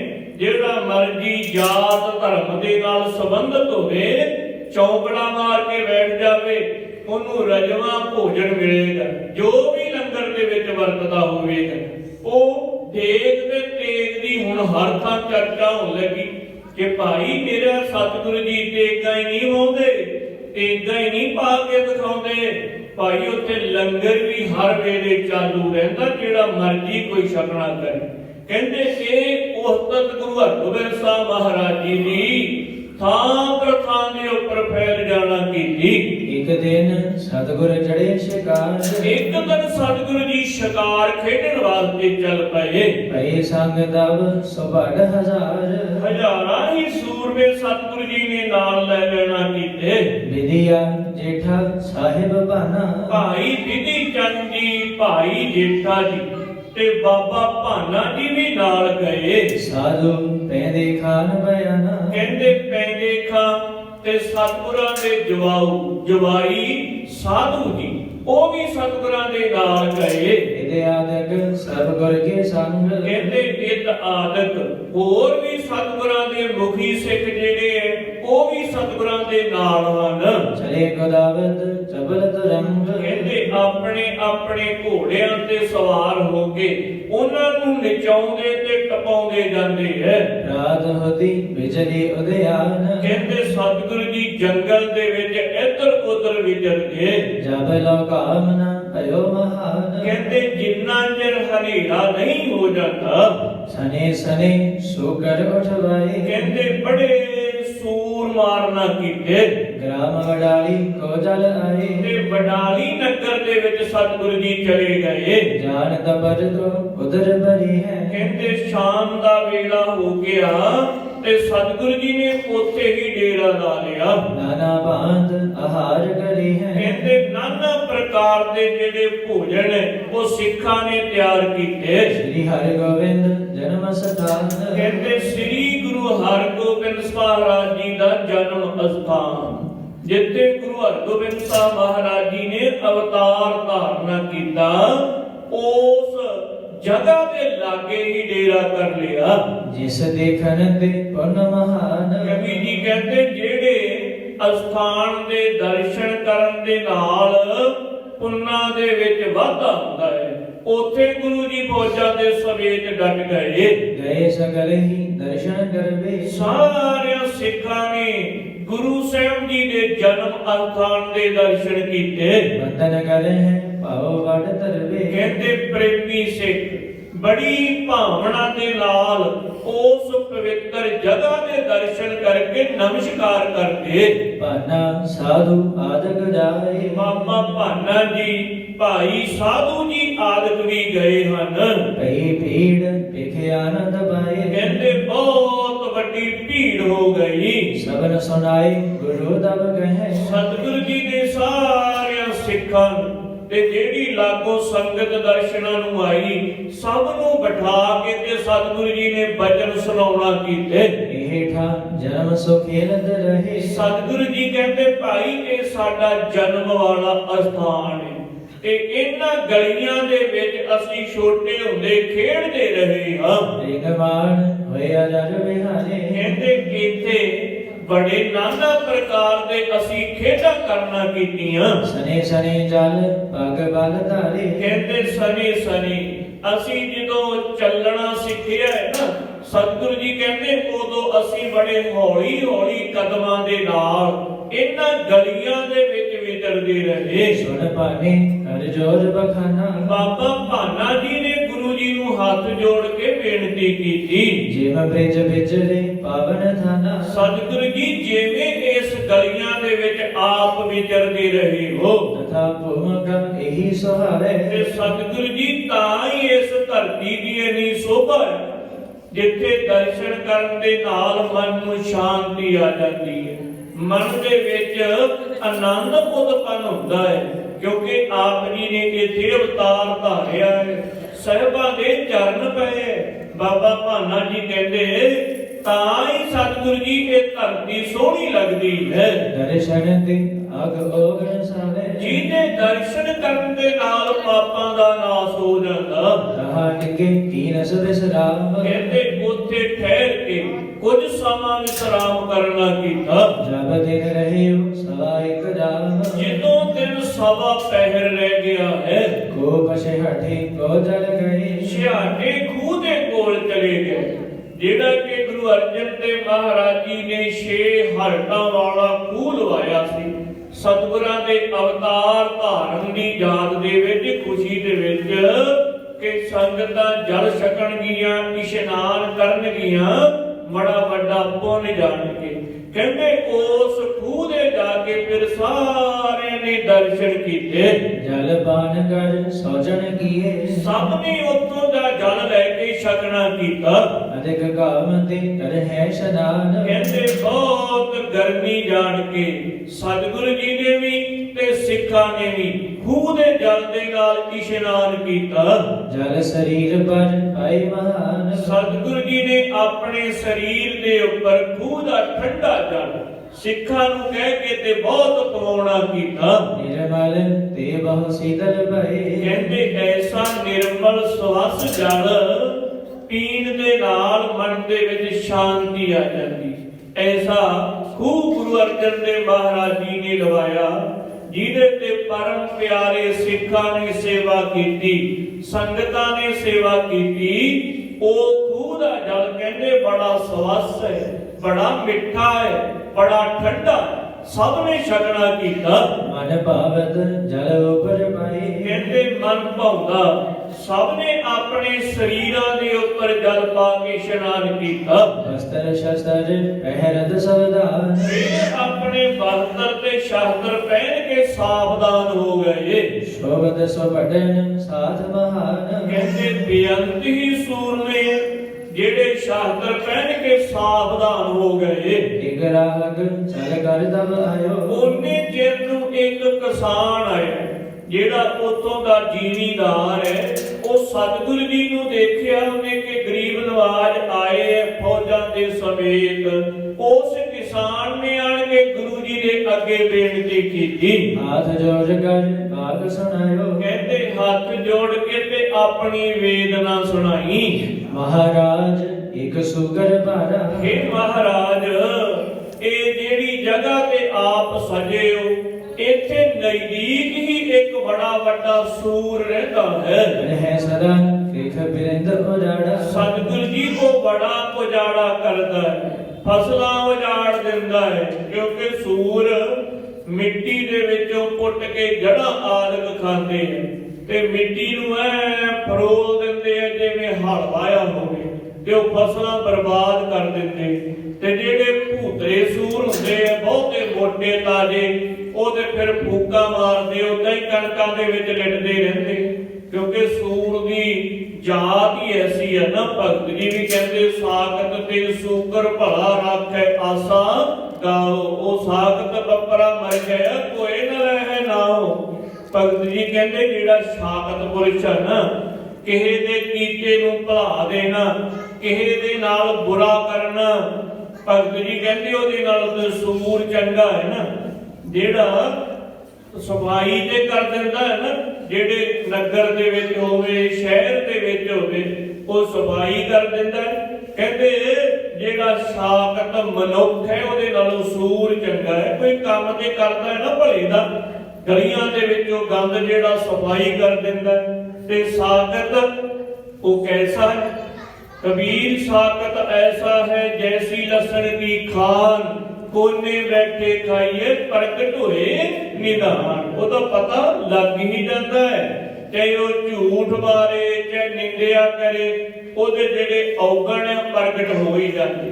ਜਿਵੇਂ ਕੋਈ ਲਸਣ ਨੂੰ ਕਿਤੇ ਵੀ ਤੜਕਾ ਲਾਉਂਦਾ ਹੋਵੇ, ਉਹਦੀ ਬਾਸਨਾ ਆ ਹੀ ਜਾਂਦੀ ਦੂਰ ਤੀਕਰ। ਇਸ ਤਰ੍ਹਾਂ ਜਿਹੜਾ ਸਾਖਤ ਪੁਰਸ਼ ਹੈ ਉਹਦਾ ਇੱਕ ਨਾ ਇੱਕ ਦਿਨ ਪਤਾ ਲੱਗ ਹੀ ਜਾਂਦਾ ਹੈ, ਕਿਉਂਕਿ ਉਹਦੇ ਤੋਂ ਆਪਣੇ ਸੁਭਾਅ ਤੋਂ ਉਲਟ ਚੱਲ ਪੈਂਦਾ ਹੈ। ਕਹਿੰਦੇ ਐਸਾ ਸੂਰ ਜਿਹੜਾ ਬੜਾ ਮੋਟਾ ਤਾਜ਼ਾ, ਉਹਨੇ ਫਸਲਾਂ ਉਜਾੜੀਆਂ, ਉਸ ਕਿਸਾਨ ਨੇ ਆਣ ਕੇ ਗੁਰੂ ਜੀ ਨੂੰ ਦੱਸਣਾ ਕੀਤਾ। ਸ੍ਰੀ ਹਰਿਗੋਬਿੰਦ ਸੁਨਦੇ ਆਨੰਦੇ, ਸ੍ਰੀ ਗੁਰੂ ਹਰਿਗੋਬਿੰਦ ਸਾਹਿਬ ਮਹਾਰਾਜ ਜੀ ਸੁਣ ਕੇ ਬੜੇ ਪ੍ਰਸੰਨ ਹੋਏ। ਚੜੇ ਦੁਰੰਗਮ ਬਲੀ ਮੇਲੰਦੇ, ਆਪਣੇ ਬਲੀ ਘੋੜੇ ਦੇ ਉੱਪਰ ਸਵਾਰ ਹੋ ਗਏ। ਰਾਹਕ ਆਗੇ ਕੀਨ ਬਿਆਨੇ, ਤੇ ਜਿਹੜਾ ਕਿਸਾਨ ਸੀ ਆਇਆ ਕਿ ਸਤਿਗੁਰੂ ਜੀ ਇਹਨਾਂ ਖੇਤਾਂ ਵੱਲ ਰਹਿੰਦਾ, ਉਹਨੂੰ ਸਤਿਗੁਰੂ ਜੀ ਨੇ ਦੱਸਣ ਵਾਸਤੇ ਅੱਗੇ ਲਾ ਲੈਣਾ ਕੀਤਾ। ਸੁਭਟ ਪੇਸ਼ਾਰੀ ਚੜ ਪ੍ਰਸਥਾਨੇ, ਕਹਿੰਦੇ ਜਿਹੜੇ ਸੂਰਮੇ ਹੈ ਉਹ ਵੀ ਚੱਲ ਪਏ, ਕਿਉਂਕਿ ਸਤਿਗੁਰੂ ਜੀ ਅੰਤਰਜਾਮੀ ਸਭ ਵਿਦ ਜਾਣੈ, ਤਾਂ ਕਿਸ ਪੇ ਆਖ ਸੁਣਾਈਏ। ਉਹਦੇ ਉਧਾਰ ਵਾਸਤੇ ਹੀ ਗਰੀਬ ਨਵਾਜ ਜੀ ਆਏ ਸੀ। ਇਸ ਕਰਕੇ ਸਤਿਗੁਰੂ ਜੀ ਅੱਗੇ ਲੱਗੇ ਕਿ ਸਾਡੇ ਹੱਥੋਂ ਜਿਹਦਾ ਉਧਾਰ ਹੋ ਜਾਵੇਗਾ। ਕਹਿੰਦੇ ਗੁਰੂ ਜੀ ਅੱਗੇ ਅੱਗੇ ਜਾ ਰਹੇ ਹੈ, ਪਿੱਛੇ ਸਾਰੇ ਹੀ ਸੂਰਮੇ ਸਨੱਧ ਵੱਧ ਹੋ ਕੇ ਚੱਲ ਪਏ। ਝਾੜ ਤਰੇ ਥਿਰ ਜਾਏ ਨਿਹਾਰਾ, ਕਹਿੰਦੇ ਜਦੋਂ ਦੇਖਿਆ ਵੱਡੀ ਝਾੜ ਕੰਡਿਆਂ ਵਾਲੀ, ਉਹਦੇ ਥੱਲੇ ਸੂਰ ਵੜਿਆ ਹੋਇਆ ਹੈ। ਸੁਣਤ ਸ਼ਬਦ ਸ਼ੋਗਰ ਪਵਕਾਰਾ, ਕਹਿੰਦੇ ਜਦੋਂ ਸੂਰ ਨੇ ਗੱਲਾਂ ਸੁਣੀਆਂ, ਘੋੜਿਆਂ ਦੇ ਪੈਰਾਂ ਦੀ ਆਵਾਜ਼ ਸੁਣੀ ਤੇ ਭੂਤਰ ਲੱਗਾ। ਤੇ ਜਿਵੇਂ ਘੁਰ ਕਰਦਾ ਹੁੰਦਾ ਹੈ, ਉਵੇਂ ਬੜੇ ਕ੍ਰੋਧ ਦੇ ਵਿੱਚ ਕਰਨ ਲੱਗਾ। ਨਿਕਸ ਰਹਿ ਰਗੋ ਭਾਜਿਓ ਕਨੋ, ਕਹਿੰਦੇ ਫਿਰ ਜਦੋਂ ਦੇਖਿਆ ਕਿ ਜਾਦੇ ਮਨੁੱਖ ਹੈ, ਘੋੜੇ ਦੇਖੇ ਤੇ ਅੱਗੇ ਲੱਗ ਕੇ ਭੱਜ ਪਿਆ। ਸ੍ਰੀ ਹਰਿਗੋਬਿੰਦ ਭਗਵਾ ਮਨੋ, ਸ੍ਰੀ ਗੁਰੂ ਹਰਿਗੋਬਿੰਦ ਸਾਹਿਬ ਮਹਾਰਾਜ ਸੱਚੇ ਪਾਤਸ਼ਾਹ ਕਹਿੰਦੇ ਮਾਨੋ ਇੰਦਰ ਦੇਵਤਾ ਦੇ ਸਮਾਨ ਹਨ। ਰਸਿਓ ਜੰਦ ਕੋ ਦੌੜਿਓ ਰਾਹੂ, ਕਹਿੰਦੇ ਜਿਵੇਂ ਚੰਦਰਮਾ ਨੂੰ ਰਾਹੂ ਗਰਸ ਲੈਂਦਾ ਨਾ, ਘੇਰ ਲੈਂਦਾ ਹੈ। ਕਹਿੰਦੇ ਗੁਰੂ ਸਾਹਿਬ ਜੀ ਸੂਰ ਨੂੰ ਘੇਰਨ ਵਾਸਤੇ ਏਦਾਂ ਮਗਰ ਚੱਲ ਪਏ। ਚਹਿਤ ਛੁੜਾਈ ਨਾ ਛੋੜੇ ਤਾਂ, ਕਹਿੰਦੇ ਉਹ ਚਾਹੁੰਦਾ ਹੈ ਕਿ ਮੈਂ ਬਚ ਜਾਵਾਂ, ਕਿਉਂਕਿ ਜੂਨੀ ਉਹ ਹੈ ਨਾ, ਰੂਹ ਨੂੰ ਪਤਾ ਹੈ ਕਿ ਮੇਰਾ ਉਧਾਰ ਹੋਣਾ, ਪਰ ਸੂਰ ਜਾਤੀ ਹੋਣ ਕਰਕੇ ਨਹੀਂ ਨਾ ਪਤਾ, ਕਿਉਂਕਿ ਮੌਤ ਹਰ ਇੱਕ ਨੂੰ ਬੜੀ ਮਾੜੀ ਲੱਗਦੀ ਹੈ ਕਿ ਮੇਰੀ ਮੌਤ ਹੋ ਜਾਵੇਗੀ। ਉਹ ਸਮਾਂ ਨਹੀਂ ਨਾ ਚੇਤੇ ਰਹਿੰਦਾ। ਜਦੋਂ ਉਹ ਕੁਝ ਵਾਪਰ ਜਾਂਦਾ ਹੈ ਤੇ ਜਦੋਂ ਗੁਰੂ ਜੀ ਆਪਣੇ ਚਰਨ ਸਵਾਉਂਦੇ ਹੈ ਆਪਣਾ ਕੋਈ ਕਰ ਕਮਲਾਂ ਦੇ ਨਾਲ, ਤੇ ਜਦੋਂ ਮ੍ਰਿਤੂ ਹੋ ਜਾਂਦੀ ਫਿਰ ਉਹ ਰੂਹ ਨੂੰ ਚੇਤਾ ਆਉਂਦਾ ਕਿ ਮੇਰਾ ਉਧਾਰ ਹੋਣਾ ਸੀ, ਤਾਂ ਮੈਨੂੰ ਮਾਰਿਆ। ਕਹਿੰਦੇ ਉਹ ਅੱਗੇ ਦੌੜਦਾ ਹੈ ਤੇ ਗੁਰੂ ਸਾਹਿਬ ਜੀ ਮਗਰ ਘੋੜੇ ਨੂੰ ਦੜਾਉਂਦੇ ਹੈ। ਤਬ ਸਤਿਗੁਰ ਪੈਦਾਲ ਲਗਾਣਾ, ਅੱਗੇ ਪੈਂਦੇ ਖਾਂ ਸੀ ਜਿੱਧਰ ਨੂੰ ਸੂਰ ਭੱਜਿਆ, ਸਤਿਗੁਰੂ ਜੀ ਨੇ ਪੈਂਦੇ ਖਾਂ ਨੂੰ ਲਲਕਾਰਾ ਮਾਰਿਆ। ਜਾਨ ਨਾ ਪਾਵੇ ਸੁਗਰ ਭਾਰਾ, ਸਤਿਗੁਰੂ ਜੀ ਕਹਿੰਦੇ ਪੈਂਦੇ ਖਾਂ ਤੂੰ ਵੀ ਬੜਾ ਸੂਰਮਾ ਹੈ, ਪਲਿਆ ਹੈ, ਕਿਤੇ ਸੂਰ ਵੱਜ ਕੇ ਨਾ ਚਲੇ ਜਾਣਾ ਕਰੇ। श्री गुर करियो तुरंग मदीरा ਸਤਿਗੁਰੂ ਜੀ ਨੇ ਆਪਣਾ ਘੋੜਾ ਹੌਲੀ ਕਰ ਲੈਣਾ ਕੀਤਾ। वेग करियो पैंदे बर बीरा ਕਹਿੰਦੇ ਸੂਰਬੀਰ ਪੈਂਦੇ ਖਾਂ ਬੜੀ ਫੁਰਤੀ ਦੇ ਨਾਲ ਘੋੜਾ ਭਜਾ ਕੇ ਅੱਗੇ ਚਲੇ ਗਿਆ। कितक दूर पिछाड़ी गयो ਕੁਝ ਕੁ ਦੂਰ ਤੱਕ ਪਿੱਛੇ ਪਿੱਛੇ ਹੀ ਗਿਆ ਹੈ। करे नेड़ सुकर थिर भयो ਜਦੋਂ ਸੂਰ ਦੇ ਬਿਲਕੁਲ ਨਜ਼ਦੀਕ ਚਲੇ ਗਿਆ तो मर हित मारन संभारा ਮਾਰਨ ਦੇ ਵਾਸਤੇ ਆਪਣਾ ਵਰਸ਼ਾ ਸੰਭਾਲਣਾ ਕੀਤਾ। ऋषियों गोल अर रहे डरारा ਕਹਿੰਦੇ ਬੜੇ ਕ੍ਰੋਧ ਦੇ ਵਿੱਚ ਆਣ ਕੇ ਸੂਰ ਅੱਗੇ ਅੜ ਗਿਆ। घोर घोर करत समुख को आयो ਕਹਿੰਦੇ ਕਿ ਘੁਰ ਘੁਰ ਕਰਦਾ ਹੋਇਆ ਕ੍ਰੋਧ ਦੇ ਵਿੱਚ ਪੈਂਦੇ ਖਾਂ ਦੇ ਘੋੜੇ ਵੱਲ ਨੂੰ ਆ ਗਿਆ। लगियो न पैंदे पर हार जलायो ਪੈਂਦੇ ਨੇ ਜਿਹੜਾ ਵਾਰ ਕੀਤਾ ਉਹ ਸੂਰ ਦੇ ਲੱਗਿਆ ਨਹੀਂ, ਉਲਟਾ ਸੂਰ ਨੇ ਘੋੜੇ ਨੂੰ ਜ਼ਖਮੀ ਕਰ ਦਿੱਤਾ। है के गरी चोट तद गाला ਕਹਿੰਦੇ ਕਿਉਂਕਿ ਜਿਹੜੇ ਉਹਦੇ ਬਾਹਰ ਵਾਲੇ ਦੰਦ ਹੁੰਦੇ ਐ ਉਹਦੇ ਨਾਲ ਫਿਰ ਵਾਰ ਕਰਦਾ ਹੈ। ਇੱਥੋਂ ਤੀਕਰ ਕੇ ਮਨੁੱਖ ਦੀ ਲੱਤ ਤੋੜ ਦਿੰਦਾ ਹੈ। ਜਦੋਂ ਸੂਰ ਇਹਨੇ ਕ੍ਰੋਧ ਦੇ ਵਿੱਚ ਆਇਆ ਹੋਵੇ ਸਿੱਧਾ ਆਣ ਕੇ ਆਪਣਾ ਮੂੰਹ ਜਿਹੜਾ ਉਹ ਲੱਤ ਨੂੰ ਮਾਰਦਾ। ਜਿਹੜੇ ਜਾਣਕਾਰ ਹੁੰਦੇ ਆ ਉਹ ਬਹਿ ਜਾਂਦੇ ਜਾਂ ਪਾਛਾ ਕਰ ਜਾਂਦੇ ਕਿਉਂਕਿ ਛੇਤੀ ਇਹ ਤੋਂ ਘੁੰਮਿਆ ਨਹੀਂ ਜਾਂਦਾ। ਇਹ ਕਰਕੇ ਜਿਹੜੇ ਜਾਣਕਾਰ ਹੁੰਦੇ ਆ ਉਹ ਸਾਹਮਣੇ ਖੜੇ ਨਹੀਂ ਰਹਿੰਦੇ ਕਿਉਂਕਿ ਖੜੇ ਦੇ ਵਿੱਚ ਜ਼ੋਰ ਦੇ ਨਾਲ ਵੱਜਦਾ ਤੇ ਜਿਹੜੀ ਲੱਤ ਹੈ ਗੋਡੇ ਤੋਂ ਥੱਲੇ ਉਹਨੂੰ ਚੂਰ ਚੂਰ ਕਰ ਦਿੰਦਾ ਹੈ। ਹੁੱਡਾਂ ਜਿਹੜੀਆਂ ਬਾਹਰ ਨਿਕਲੀਆਂ ਹੁੰਦੀਆਂ ਕਹਿੰਦੇ ਉਹਦੇ ਨਾਲ ਵਾਰ ਕੀਤਾ, ਘੋੜੇ ਦੀ ਲੱਤ ਦੇ ਉੱਪਰ ਭਾਰੀ ਜ਼ਖਮ ਕਰ ਦਿੱਤਾ। कायर होए नह गयो सवाला ਕਹਿੰਦੇ ਘੋੜਾ ਹੁਣ ਜ਼ਖਮੀ ਹੋ ਗਿਆ ਤੇ ਘੋੜੇ ਤੋਂ ਅੱਗੇ ਭੱਜਿਆ ਨਾ ਗਿਆ। बिखम भूमका मह तब घोड़ा ਕਹਿੰਦੇ ਘੋੜਾ ਜਿਹੜਾ ਹੈ ਉਹ ਬਿਖਮ ਜਦੋਂ ਰਸਤਾ ਵੀ ਅੱਗੇ ਬਿਖਮ ਆ ਗਿਆ ਤੇ ਇੱਕ ਉਹਦੇ ਜ਼ਖਮ ਲੱਗ ਗਿਆ। डर पथ गियो बिख शोकर घोड़ा ਕਹਿੰਦੇ ਘੋੜਾ ਹੁਣ ਡਰ ਵੀ ਗਿਆ, ਜਦੋਂ ਮਾਰ ਹੋ ਗਿਆ ਜ਼ਖਮੀ ਹੋ ਗਿਆ ਤੇ ਘੋੜਾ ਡਰਦਾ ਹੁਣ ਅੱਗੇ ਪੈਰ ਨਹੀਂ ਪੁੱਟਦਾ। गिरियो मैं देखा नहन संभालियो ਕਹਿੰਦੇ ਘੋੜੇ ਤੋਂ ਪੈਂਦੇ ਖਾਂ ਵੀ ਡਿੱਗ ਪਿਆ। ਘੋੜੇ ਨੂੰ ਅੱਗੇ ਕਰਦਾ ਤੇ ਘੋੜਾ ਇੱਕਦਮ ਡਰ ਕੇ ਤੇ ਰੁਕ ਗਿਆ ਤੇ ਪੈਂਦੇ ਖਾਂ ਉੱਪਰੋਂ ਥੱਲੇ ਡਿੱਗ ਪਿਆ। गुर दवाई है जब है निहारियो ਕਹਿੰਦੇ ਸਤਿਗੁਰੂ ਜੀ ਸਾਹਮਣੇ ਤੱਕ ਰਹੇ, ਉਹਨਾਂ ਨੇ ਆਪਣੇ ਘੋੜੇ ਨੂੰ ਛੇੜਿਆ, ਬੜੀ ਛੇਤੀ ਦੇ ਨਾਲ ਅੱਗੇ ਆ ਜਾਣਾ ਕੀਤਾ। भड़कने का से जब निये रावा ਆਪਣੀ ਜਿਹੜੀ ਤਲਵਾਰ ਪਹਿਨੀ ਹੋਈ ਸੀ, ਜਿਹੜਾ ਵੱਡਾ ਖਬਰਾ ਉਹ ਸਤਿਗੁਰੂ ਜੀ ਨੇ ਕੱਢਣਾ ਕੀਤਾ। रुपयो गोल सनमुख ही आवा ਕਹਿੰਦੇ ਸੂਰ ਵੀ ਸਿੱਧਾ ਆ ਕੇ ਗੁਰੂ ਸਾਹਿਬ ਵੱਲ ਨੂੰ ਪੈਂਦੇ ਖਾਂ ਦੀ ਤਰ੍ਹਾਂ ਤੇ ਸਤਿਗੁਰੂ ਜੀ ਨੇ ਆਪਣਾ ਜਿਹੜਾ ਵੱਡਾ ਫਲਾਦੀ ਹੱਥ ਦੇ ਵਿੱਚ ਫੜਿਆ ਹੋਇਆ ਹੈ ਸ਼ਾਹਦਰ ਉਹ ਕੱਢ ਕੇ ਤੇ ਅੱਗੇ ਕਰਨਾ ਕੀਤਾ। खड़ी दूर सब जमो निहारे ਕਹਿੰਦੇ ਖੜਾ ਹੋ ਗਿਆ ਸੂਰ ਛੋਟੀ ਜੀ ਝੜੀ ਦੇ ਵਿੱਚ।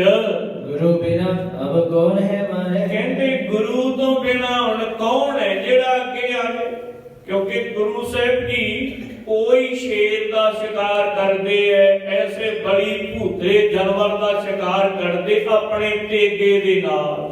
ਵੱਡਾ ਭਾਰੀ ਤੇਗਾ ਗੁਰੂ ਸਾਹਿਬ ਜੀ ਨੇ ਕੱਢਿਆ ਤੇ ਸੂਰ ਸਾਹਮਣੇ ਗੁਰੂ ਸਾਹਿਬ ਜੀ ਨੂੰ ਘੁਰ ਘੁਰ ਕਰਕੇ ਡਰਾਉਣ ਲੱਗਾ। अतिशय निकट आए जब गयो ਕਹਿੰਦੇ ਜਦੋਂ ਸਤਿਗੁਰੂ ਜੀ ਬਿਲਕੁਲ ਨੇੜੇ ਚਲੇ ਗਏ हदन प्रहार तुरंग को भयो ਕਹਿੰਦੇ ਉਹ ਪਹਿਲੇ ਘੋੜੇ ਦੀ ਤਰ੍ਹਾਂ ਪੈਂਦੇ ਖਾਂ ਦੇ ਘੋੜੇ ਦੀ ਤਰ੍ਹਾਂ ਸਤਿਗੁਰੂ ਜੀ ਦੇ ਘੋੜੇ ਨੂੰ ਜ਼ਖਮੀ ਕਰਨ ਵਾਸਤੇ ਅੱਗੇ ਵਧ ਆਇਆ। एक रकाब के होए कर पास ਸਤਿਗੁਰੂ ਜੀ ਨੇ ਫਿਰ ਟੇਢੇ ਹੋਣਾ ਕੀਤਾ, ਇੱਕ ਰਕਾਬ ਦੇ ਉੱਪਰ ਭਾਰ ਪਾ ਕੇ ਨਾ, ਕਿਉਂਕਿ ਘੋੜਾ ਜਵਾਨ ਸੀ, ਸੂਰ ਥੱਲੇ ਰਹਿ ਜਾਂਦਾ, ਪੂਰਾ ਵਾਰ ਭਰਮਾ ਨਹੀਂ ਸੀ ਵੱਜਣਾ।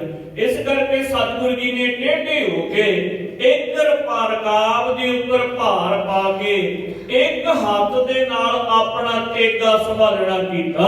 सतगुर कीनस खड़ग पर ਕਹਿੰਦੇ ਸਤਿਗੁਰੂ ਜੀ ਨੇ ਆਪਣਾ ਤੇਗਾ ਉਹਦੀ ਪਿੱਠ ਤੇ ਵਾਰ ਕਰਨਾ ਕੀਤਾ। लगे पृष्ठ में भयो तो खंड ਕਹਿੰਦੇ ਦੋ ਟੋਟੇ ਹੋ ਗਿਆ। ਸੂਰ ਗੁਰੂ ਸਾਹਿਬ ਜੀ ਨੇ ਐਸਾ ਤੇਗਾ ਮਾਰਿਆ ਕਿ ਪਿਛਲੇ ਬੰਨਿਓ 2 ਟੋਟੇ ਹੋ ਕੇ ਧਰਤੀ ਤੇ ਸੁੱਟ ਦਿੱਤਾ। ਕਿਵੇਂ ਅਟਕੇ ਹੈ ਬਲ ਤੇਜ ਪ੍ਰਚੰਡ। ਕਹਿੰਦੇ ਕਿਵੇਂ ਐਸਾ ਤੇਗਾ ਜਿਵੇਂ ਸਾਬਣ ਦੇ ਵਿੱਚੋਂ ਤਾਰ ਨਿਕਲਦੀ।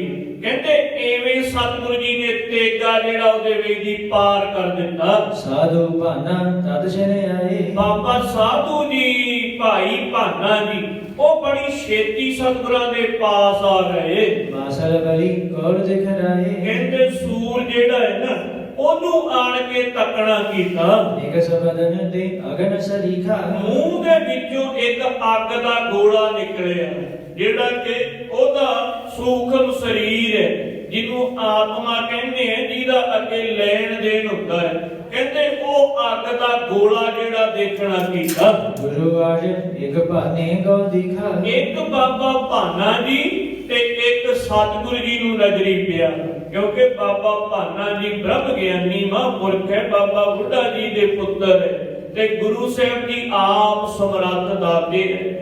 ਸਤਿਗੁਰੂ ਜੀ ਤੇ ਬਾਬਾ ਭਾਨਾ ਜੀ ਨੇ ਉਹ ਜਿਹੜੀ ਰੂਹ ਹੈ ਅੱਗ ਦੇ ਗੋਲੇ ਦੇ ਸਮਾਨ ਉਹ ਸਾਹਮਣੇ ਤੱਕਣਾ ਕੀਤੀ। ਸ੍ਰੀ ਹਰਿ ਗੋਬਿੰਦ ਕੇ ਬਦ ਬੰਦੇ। ਕਹਿੰਦੇ ਭਾਈ ਭਾਨਾ ਜੀ ਨੇ ਉਸੇ ਵੇਲੇ ਗੁਰੂ ਸਾਹਿਬ ਜੀ ਦੇ ਚਰਨੀ ਹੱਥ ਲਾਉਣਾ ਕੀਤਾ। ਚਲੇ ਹੋ ਜਹਦ ਚਿਦੇ ਅਦਿਕ ਆਨੰਦੇ। ਕਹਿੰਦੇ ਉਹ ਜਿਹੜਾ ਗੋਲਾ ਹੈ ਨਾ ਉਹਨੇ ਵੀ ਸਤਿਗੁਰੂ ਜੀ ਦੇ ਚਰਨਾਂ ਨੂੰ ਸਪਰਸ਼ ਕਰਕੇ ਤੇ ਆਕਾਸ਼ ਵੱਲ ਨੂੰ ਆਪਣਾ ਰੁਖ ਕੀਤਾ। ਬੁਝਿਓ ਭਾਨੇ ਸਾਹਿਬ ਤਵੇ। ਭਾਈ ਭਾਨਾ ਜੀ ਗੁਰੂ ਸਾਹਿਬ ਜੀ ਨੂੰ ਪੁੱਛਣ ਲੱਗੇ, ਇਹ ਕੌਣ ਮੋਹਿ ਗੋ ਗੋ ਸਵੇ। ਸਤਿਗੁਰੂ ਜੀ ਇਹ ਕੀ ਵਸਤੂ ਹੈ? ਸੂਰ ਨੂੰ ਮਾਰਿਆ ਹੈ, ਕਿੱਦਾਂ ਅੱਗ ਦਾ ਗੋਲਾ ਮੂੰਹ ਦੇ ਵਿੱਚੋਂ ਨਿਕਲਿਆ ਹੈ, ਆਪ ਜੀ ਦੇ ਚਰਨਾਂ ਨੂੰ ਛੂਹਿਆ ਹੈ ਤੇ ਆਕਾਸ਼ ਨੂੰ ਚਲੇ ਗਿਆ। ਇਹ ਕੀ ਗੱਲ ਹੈ, ਕੀ ਕੌਤਕ ਹੈ? ਇਹ ਕੋਈ ਤੁਹਾਡਾ ਆਪਣਾ ਕੌਤਕ ਹੋਵੇਗਾ। ਇਹ ਸਤਿਗੁਰੂ ਜੀ ਕਿਰਪਾ ਕਰਕੇ ਮੈਨੂੰ ਦੱਸਣਾ ਕਰੋ। ਸੁਣ ਤਿਨ ਆਪਣਾ ਪ੍ਰਸੰਗ ਸੁਣਾਇਓ। ਕਹਿੰਦੇ ਸਤਿਗੁਰੂ ਜੀ ਨੇ ਫਿਰ ਉਹਨੂੰ ਇਸ਼ਾਰਾ ਕੀਤਾ, ਭਾਈ ਆਪਣਾ ਪ੍ਰਸੰਗ ਸੁਣਾ ਕੇ ਜਾਣਾ ਕਰ ਭਾਈ ਭਾਨਾ ਜੀ ਨੂੰ। ਕਹਿੰਦੇ ਉਹਨੇ ਫਿਰ ਆਪਣੀ ਆਵਾਜ਼ ਦੇ ਵਿੱਚ ਭਾਈ ਭਾਨਾ ਜੀ ਨੂੰ ਦੱਸਣਾ ਕੀਤਾ, ਜਿਸ ਤੇ ਕੋਲ ਜਨਮ ਕੋ ਪਾਇਓ। ਜਿਹਦੇ ਕਾਰਨ ਇਹ ਸੂਰ ਦੀ ਦੇਹ ਪ੍ਰਾਪਤ ਕਰਨਾ ਪਈ। ਸ਼੍ਰੀ ਅਰਜਨ ਕੋ ਮੈਂ ਸਿੱਖ ਭਾਰੀ। ਕਹਿੰਦਾ ਮੈਂ ਗੁਰੂ ਅਰਜਨ ਦੇਵ ਮਹਾਰਾਜ ਜੀ ਦਾ ਸਿੱਖ ਸੀ, ਬੜਾ ਸਿਆਣਾ। ਮਾਤ ਗੰਗ ਜਬ ਬੀੜ ਪਧਾਰੀ। ਜਦੋਂ ਮਾਤਾ ਗੰਗਾ ਜੀ ਪੁੱਤਰ ਦਾ ਵਰ ਲੈਣ ਵਾਸਤੇ ਬਾਬਾ ਬੁੱਢਾ ਜੀ ਦੇ ਪਾਸ ਬੀੜ ਦੇ ਵਿੱਚ ਆਏ ਸਨ, ਗਇਓ ਬਤਾਵਤ ਆਗੇ ਦਹਾ। ਤੇ ਮੈਂ ਅੱਗੇ ਦੱਸਣ ਵਾਸਤੇ ਬਾਬਾ ਬੁੱਢਾ ਜੀ ਨੂੰ ਗਿਆ। ਬਿਰਧ ਸਾਹਿਬ ਜੀ ਬੈਠੇ ਰਹਾ। ਤੇ ਅੱਗੇ ਬਾਬਾ ਬੁੱਢਾ ਜੀ ਸੁਦੇ ਸਿੱਧ ਆਪਣੀ ਕੁੱਲੀ ਦੇ ਵਿੱਚ ਬੈਠੇ ਹੋਏ ਸਨ। ਇਕ ਸਯੰਦਨ ਕੋ ਗਿਰਾਇਆ ਤੇ ਜਾਰੀ। ਜਦੋਂ ਬਾਬਾ ਬੁੱਢਾ ਜੀ ਨੇ ਦੇਖਣਾ ਕੀਤਾ ਕਿ ਜਦੋਂ ਸਾਰੇ ਰੱਥ ਬਲਦਾਂ ਦੀਆਂ ਟੱਲੀਆਂ ਦੇ ਨਾਲ ਜਾਨਵਰ ਭੱਜਣੇ ਇੱਧਰ ਉੱਧਰ ਸ਼ੁਰੂ ਹੋ ਗਏ, ਕੁਝ ਜਾਨਵਰ ਬਾਬਾ ਬੁੱਢਾ ਜੀ ਦੇ ਪਾਸ ਆ ਗਏ, ਕਿਉਂਕਿ ਜਿਹੜਾ ਜਾਨਵਰਾਂ ਦੇ ਨਾਲ ਪਿਆਰ ਕਰਦਾ ਹੈ ਉਹਦੇ ਤੋਂ ਜਾਨਵਰ ਡਰਦੇ ਨਹੀਂ। ਉਹ ਡਰਦੇ ਮਾਰੇ ਬਾਬਾ ਜੀ ਦੀ ਕੁੱਲੀ ਦੇ ਪਾਸ ਆ ਗਏ। ਤੇ ਜਿਸ ਵੇਲੇ ਬਾਬਾ ਜੀ ਬਾਹਰ ਨਿਕਲ ਕੇ ਦੇਖ ਰਹੇ ਤੇ ਉਧਰੋਂ ਸਿੱਖ ਚਲੇ ਗਏ। ਬਾਬਾ ਜੀ ਕਹਿੰਦੇ ਭਾਈ ਇਹ ਕੌਣ ਆਇਆ ਜਿਹਦੇ ਨਾਲ ਸਾਰੇ ਜਾਨਵਰ ਡਰ ਗਏ? ਉਹ ਸਿੱਖ ਕਹਿਣ ਲੱਗਾ ਜੀ ਇਹ ਗੁਰੂ ਕੇ ਹੈ। ਬਾਬਾ ਜੀ ਕਹਿਣ ਲੱਗੇ ਗੁਰੂ ਕਿਆਂ ਨੂੰ ਕੀ ਭਾਜੜ ਪੈ ਗਈ? ਤੇ ਉਹ ਸਿੱਖ ਕਹਿਣ ਲੱਗਾ ਬਾਬਾ ਜੀ ਗੁਰੂ ਕੇ ਹੈ, ਇਹੋ ਜਿਹੇ ਭਜਨ ਕਰਦੇ ਹੋ? ਤੇ ਬਾਬਾ ਜੀ ਕਹਿੰਦੇ ਸਾਡਾ ਤੇ ਗੁਰੂ ਕਿਆਂ ਦੀ ਗੱਲ ਹੈ, ਤੂੰ ਵਿੱਚ ਕਿਉਂ ਘੁਰ ਕਰਦਾ? ਭਾਵ ਕਿ ਮੇਰਾ ਤੇ ਗੁਰੂ ਦਾ ਪਿਆਰ ਨਾਤਾ ਹੈ, ਪਿਓ ਪੁੱਤਰ ਵਾਲਾ। ਤੇ ਬਾਬਾ ਜੀ ਸੁਦੇ ਸਿੱਧ ਕਹਿਣ ਲੱਗੇ ਭਾਈ ਤੂੰ ਕਿਉਂ ਘੁਰ ਕਰਕੇ ਬੋਲਦਾ ਹੈ? ਗੁਰ ਗਾਜਨੇ ਭਾਜਤ ਕਿਤ ਧਾਰੀ। ਕਹਿੰਦੇ ਜਦੋਂ ਇਹ ਬਾਬਾ ਬੁੱਢਾ ਜੀ ਨੇ ਭਜਨ ਕੀਤਾ ਭਾਜੜ ਵਾਲਾ, ਸੁਣ ਮੈਂ ਕੋਪ ਕੀਨ ਰਖ ਬੈਠਾ। ਤੇ ਮੈਂ ਬੜੇ ਕ੍ਰੋਧ ਦੇ ਵਿੱਚ ਆ ਜਾਣਾ ਕੀਤਾ। ਜਾਣਿਆ ਜੋਗ ਨਾਗ ਮੈਂ ਐਠਾ। ਕਹਿੰਦੇ ਕਿ ਮੈਂ ਜੋਗ ਜਾਣਨਾ ਕੀਤਾ ਕਿ ਬਾਬਾ ਬੁੱਢਾ ਜੀ ਨੇ ਇਹ ਭਜਨ ਚੰਗੇ ਨਹੀਂ ਕੀਤੇ। ਰਾਹਗ ਤੂੰ ਗਵਾਹ ਹੀ ਰਹਿਓ। ਕਹਿੰਦੇ ਮੈਂ ਬਾਬਾ ਬੁੱਢਾ ਜੀ ਨੂੰ ਪਤਾ ਕੀ ਕਿਹਾ ਕਿ ਬੁੱਢਿਆ ਤੂੰ ਉਹ ਕਿਸਾਨ ਹੀ ਰਿਓ ਨਾ, ਤੈਨੂੰ ਗੁਰੂ ਘਰ ਦੀ ਮਰਜ਼ਾਦਾ ਦਾ ਨਹੀਂ ਪਤਾ। ਕਿਉਂਕਿ ਕਈ ਵਾਰੀ ਅਸੀਂ ਤਾਂ ਬੜੇ ਸਿਆਣੇ ਬਣ ਜਾਂਦੇ ਹਾਂ ਕਈ ਬੜੇ ਬ੍ਰਹਮ ਗਿਆਨੀ ਮਹਾਂਪੁਰਖ ਸੁਤੇ ਸਿੱਧ ਬਚਨ ਕਰਦੇ ਹੋਣ ਤੇ ਅਸੀਂ ਆਪਣੀ ਸਿਆਣਪ ਲੱਗ ਪੈਨੇ ਦਿਖਾਉਣ। ਇਸ ਕਰਕੇ ਉਹ ਸਿੱਖ, ਕਿਉਂਕਿ ਉਹਦਾ ਗੁਰੂ ਘਰ ਦੇ ਨਾਲ ਪਿਆਰ ਸੀ, ਮਾਤਾ ਜੀ ਦੇ ਨਾਲ ਆਇਆ ਸੀ, ਉਹਨੂੰ ਵੀ ਬੋਲਣਾ ਪੈਣਾ ਸੀ। ਕਹਿੰਦੇ ਇਹ ਬਚਨ ਕਰੋਪ ਦੇ ਵਿੱਚ ਆਣ ਕੇ ਕਹੇ ਕਿ ਬਾਬਾ ਬੁੱਢਿਆ ਤੂੰ ਕਿਸਾਨ, ਤੈਨੂੰ ਬੋਲਣ ਦਾ ਚੱਜ ਨਹੀਂ ਹੈ, ਕਿਸ ਤਰ੍ਹਾਂ ਦੇ ਖਰਵੇ ਬਚਨ ਕਰਦਾ ਹੈ। ਗੁਰੂ ਘਰ ਦੀ ਜਿਹੜੀ ਮਰਜ਼ਾਦਾ ਉਹਨੂੰ ਤੂੰ ਸਮਝਣਾ ਨਹੀਂ ਕੀਤਾ।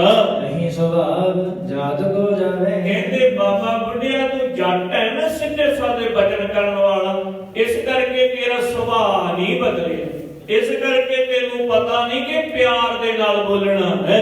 ਉਚਿਤ ਨਾ ਜਾਣੇ ਤਉ ਆਵੇ। ਤੂੰ ਕੁਝ ਵੀ ਜਾਣਨਾ ਨਹੀਂ ਕੀਤਾ ਕਿ ਕੀ ਜੋਗ ਬੋਲਣਾ ਕੀ ਨਹੀਂ ਬੋਲਣਾ। ਦੇਖ ਮਮ ਗੋਪ ਸਭ ਤਬ ਦੀਨਾ। ਕਹਿੰਦੇ ਮੇਰੀਆਂ ਇਹ ਗੱਲਾਂ ਸੁਣ ਕੇ ਬਾਬਾ ਜੀ ਨੇ ਸੁਤੇ ਸਿੱਧ ਹੀ ਬਚਨ ਕਰ ਦਿੱਤਾ।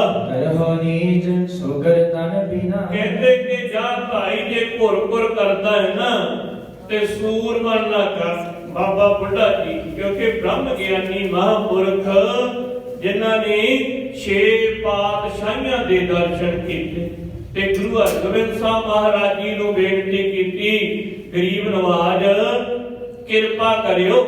ਆਪ ਬਾਬਾ ਬੁੱਢਾ ਜੀ ਚੱਲ ਕੇ ਗਏ ਭਾਈ ਗੁਰਦਾਸ ਜੀ ਨੂੰ ਨਾਲ ਲੈ ਕੇ ਤੇ ਸਤਿਗੁਰੂ ਜੀ ਰਹੇਲੇ ਪਿੰਡ ਜਿਹੜਾ ਕਿ ਅੱਜ ਕੱਲ ਹਰਗੋਬਿੰਦਪੁਰਾ, ਉੱਥੇ ਜਾ ਕੇ ਬੇਨਤੀ ਕੀਤੀ, ਸਤਿਗੁਰੂ ਜੀ ਇੱਕ ਮੇਰੀ ਬੇਨਤੀ ਹੈ, ਅੱਗੇ ਮੈਂ ਆਪ ਜੀ ਨੂੰ ਕਦੀ ਕੋਈ ਬੇਨਤੀ ਨਹੀਂ ਕੀਤੀ, ਇਹ ਮੇਰੀ ਬੇਨਤੀ ਪ੍ਰਵਾਨ ਕਰਿਓ।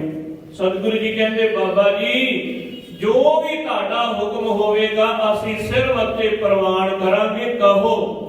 ਬਾਬਾ ਬੁੱਢਾ ਜੀ ਕਹਿੰਦੇ ਜੀ ਜਦੋਂ ਮੇਰਾ ਸੁਨੇਹਾ ਲੈ ਕੇ ਸਿੱਖ ਆਵੇ ਨਾ, ਉਹ ਡੀਕਦਾ ਨਾ ਰਵੇ, ਆਪ ਜੀ ਉਸੇ ਵੇਲੇ ਬੁਲਾ ਕੇ ਤੇ ਉਤੋਂ ਪੁੱਛ ਲਿਓ ਕਿ ਕਿਹੜੀ ਗੱਲ ਨੂੰ ਭੇਜਿਆ। ਫਿਰ ਬਾਬਾ ਬੁੱਢਾ ਜੀ ਨੇ ਜਦੋਂ ਜਾਣਿਆ ਕਿ ਅੰਤ ਸਮਾਂ ਬਿਲਕੁਲ ਨਜ਼ਦੀਕ ਆ ਗਿਆ, ਸਿੱਖ ਨੂੰ ਭੇਜਿਆ। ਸਿੱਖ ਗਿਆ ਹਰਗੋਬਿੰਦਪੁਰੇ। ਗੁਰੂ ਹਰਗੋਬਿੰਦ ਸਾਹਿਬ ਮਹਾਰਾਜ ਜੀ ਨੂੰ ਸਿੱਖਾਂ ਨੇ ਦੱਸਿਆ ਕਿ ਬਾਬਾ ਬੁੱਢਾ ਜੀ ਦਾ ਜੀ ਕੋਈ ਸੁਨੇਹਾ ਲੈ ਕੇ ਸਿੱਖ ਆਇਆ। ਸਤਿਗੁਰੂ ਜੀ ਕਹਿੰਦੇ ਸਭ ਤੋਂ ਪਹਿਲਾਂ ਉਸ ਸਿੱਖ ਨੂੰ ਸਾਡੇ ਪਾਸ ਭੇਜੋ। ਉਸ ਸਿੱਖ ਨੇ ਦੱਸਿਆ ਗਰੀਬ ਨਵਾਜ ਬਾਬਾ ਬੁੱਢਾ ਜੀ ਨੇ ਸੰਦੇਸ਼ਾ ਭੇਜਿਆ ਕਿ ਮੇਰੇ ਪਾਸ ਆ ਜਾਓ, ਮੇਰਾ ਅੰਤ ਸਮਾਂ ਆ ਗਿਆ। ਤੇ ਸਤਿਗੁਰੂ ਜੀ ਨੇ ਨਾਲ ਹੀ ਹੁਕਮ ਦੇ ਦਿੱਤਾ ਭਾਈ ਤਿਆਰੀ ਕਰੋ, ਆਪਾਂ ਰਮਦਾਸ ਜਾਣਾ।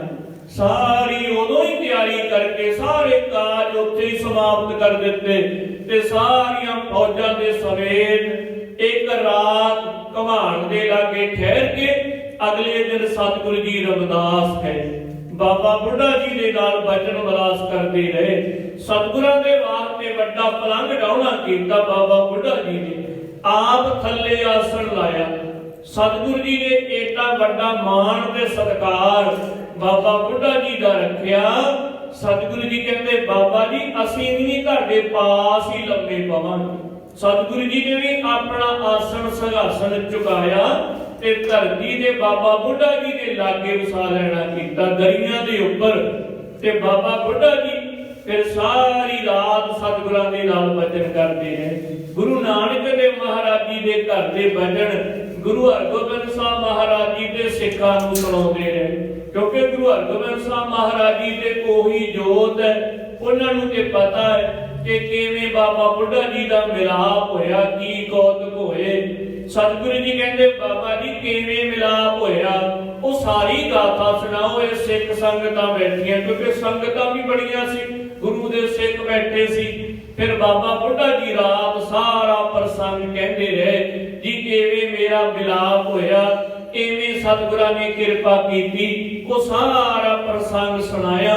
ਅੰਮ੍ਰਿਤ ਵੇਲੇ ਇਸ਼ਨਾਨ ਕੀਤਾ ਬਾਬਾ ਜੀ ਨੇ ਜਾ ਕੇ, ਫਿਰ ਜਪਜੀ ਸਾਹਿਬ ਪੜ੍ਹ ਕੇ ਸਤਿਗੁਰੂ ਜੀ ਵੀ ਇਸ਼ਨਾਨ ਪਾਣ ਕਰਕੇ ਬਸਤਰ ਪਾ ਕੇ ਤੇ ਬੈਠ ਗਏ। ਬਾਬਾ ਜੀ ਨੇ ਜਪਜੀ ਸਾਹਿਬ ਪੜ੍ਹ ਕੇ ਨਿਤਨੇਮ ਕਰਕੇ ਸਤਿਗੁਰੂ ਜੀ ਨੂੰ ਨਮਸਕਾਰ ਕੀਤੀ, ਫਤਿਹ ਬੁਲਾਈ ਤੇ ਉੱਥੇ ਹੀ ਆਪਣਾ ਜਿਹੜਾ ਆਸਣ ਭੁੰਜੇ ਲਾ ਕੇ ਉਹਦੇ ਤੇ ਉੱਪਰ ਕੱਪੜਾ ਲੈ ਲਿਆ। ਜੋਤੀ ਜੋਤ ਰਲੀ ਸੰਪੂਰਨ ਥੀਆ ਰਾਮ। ਬਾਬਾ ਬੁੱਢਾ ਜੀ ਦੀ ਸਾਰੀ ਕਰਮ ਕਿਰਿਆ ਗੁਰੂ ਹਰਗੋਬਿੰਦ ਸਾਹਿਬ ਜੀ ਨੇ ਹੱਥੀਂ ਕੀਤੀ। ਸਿੱਖਾਂ ਨੂੰ ਲਾ ਕੇ ਇਸ਼ਨਾਨ ਕਰਾਇਆ। ਆਪ ਸਤਿਗੁਰੂ ਜੀ ਨੇ ਬਾਬਾ ਜੀ ਦਾ ਗੀਠਾ ਚਿੰਨਾ ਕੀਤਾ।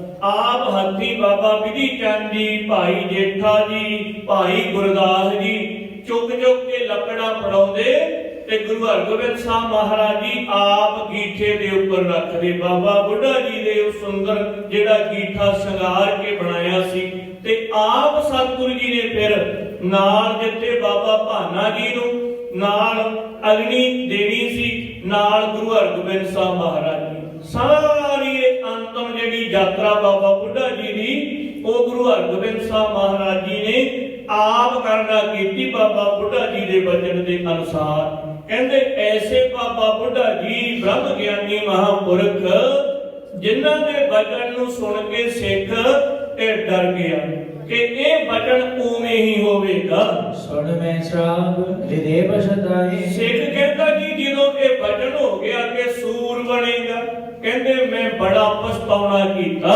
ਬਿਰਦ ਕੋ ਬਾਗ ਸਾਜ ਹੋਏ ਜਾਏ। ਤੇ ਬਾਬਾ ਬੁੱਢਾ ਜੀ ਦੇ ਬਚਨ ਸੋਤੇ ਸੇਧੀ ਪੂਰੇ ਹੋ ਜਾਂਦੇ, ਕਿਉਂਕਿ ਸਾਧੂਆਂ ਦੇ ਬਚਨ ਇੱਕ ਸਾਧ ਬਚਨ ਅਟਲਤ। ਸਤਿਗੁਰੂ ਜੀ ਦੀ ਬਾਣੀ ਦੇ ਵਾਕ ਹੈ ਕਿ ਭਾਵੇਂ ਜੋ ਕੁਝ ਨਹੀਂ ਨਾ ਹੋਣ ਵਾਲਾ ਉਹ ਵੀ ਹੋ ਸਕਦਾ ਹੈ। ਪਰਬਤ ਜਿਹੜਾ ਹੈ ਉਹ ਚੱਲ ਹੋ ਸਕਦਾ ਹੈ, ਤੁਰ ਸਕਦਾ ਹੈ। ਬੜੇ ਬੜੇ ਦਰਿਆ ਜਿਹੜੇ ਹੈ ਉਹਨਾਂ ਨੂੰ ਬੰਨ ਲੱਗ ਸਕਦੇ ਹੈ। ਕਹਿੰਦੇ ਪਰ ਇੱਕ ਬ੍ਰਹਮ ਗਿਆਨੀ ਦਾ ਬਚਨ ਹੋ ਗਿਆ ਨਾ, ਉਹਨੂੰ ਨਹੀਂ ਕੋਈ ਟਾਲ ਸਕਦਾ। ਐਸੇ ਹੈ ਮਹਾਂਪੁਰਖਾਂ ਦੇ ਬਚਨ, ਉਹ ਵੀ ਜਿਹੜੇ ਬਾਬਾ ਬੁੱਢਾ ਜੀ ਵਰਗੇ ਮਹਾਂਪੁਰਖ ਹੋਣ ਜਿਨ੍ਹਾਂ ਦੇ ਉੱਪਰ ਸਤਿਗੁਰੂ ਜੀ ਇੰਨੇ ਪ੍ਰਸੰਨ ਰਹਿੰਦੇ ਨੇ। ਕਹਿੰਦੇ ਸਿੱਖ ਕਹਿੰਦਾ ਜੀ ਮੈਂ ਉਸੇ ਵੇਲੇ ਕੰਮ ਗਿਆ ਕਿ ਇਹ ਬ੍ਰਹਮ ਗਿਆਨੀ ਮਹਾਂਪੁਰਖ ਹੈ, ਸੁਦੇਸਿਤ ਬਚਨ ਕਰ ਦਿੱਤਾ ਹੈ, ਹੁਣ ਮੈਨੂੰ ਸਰੂਰ ਜ਼ਰੂਰੀ ਬਣਨਾ ਪਵੇਗਾ।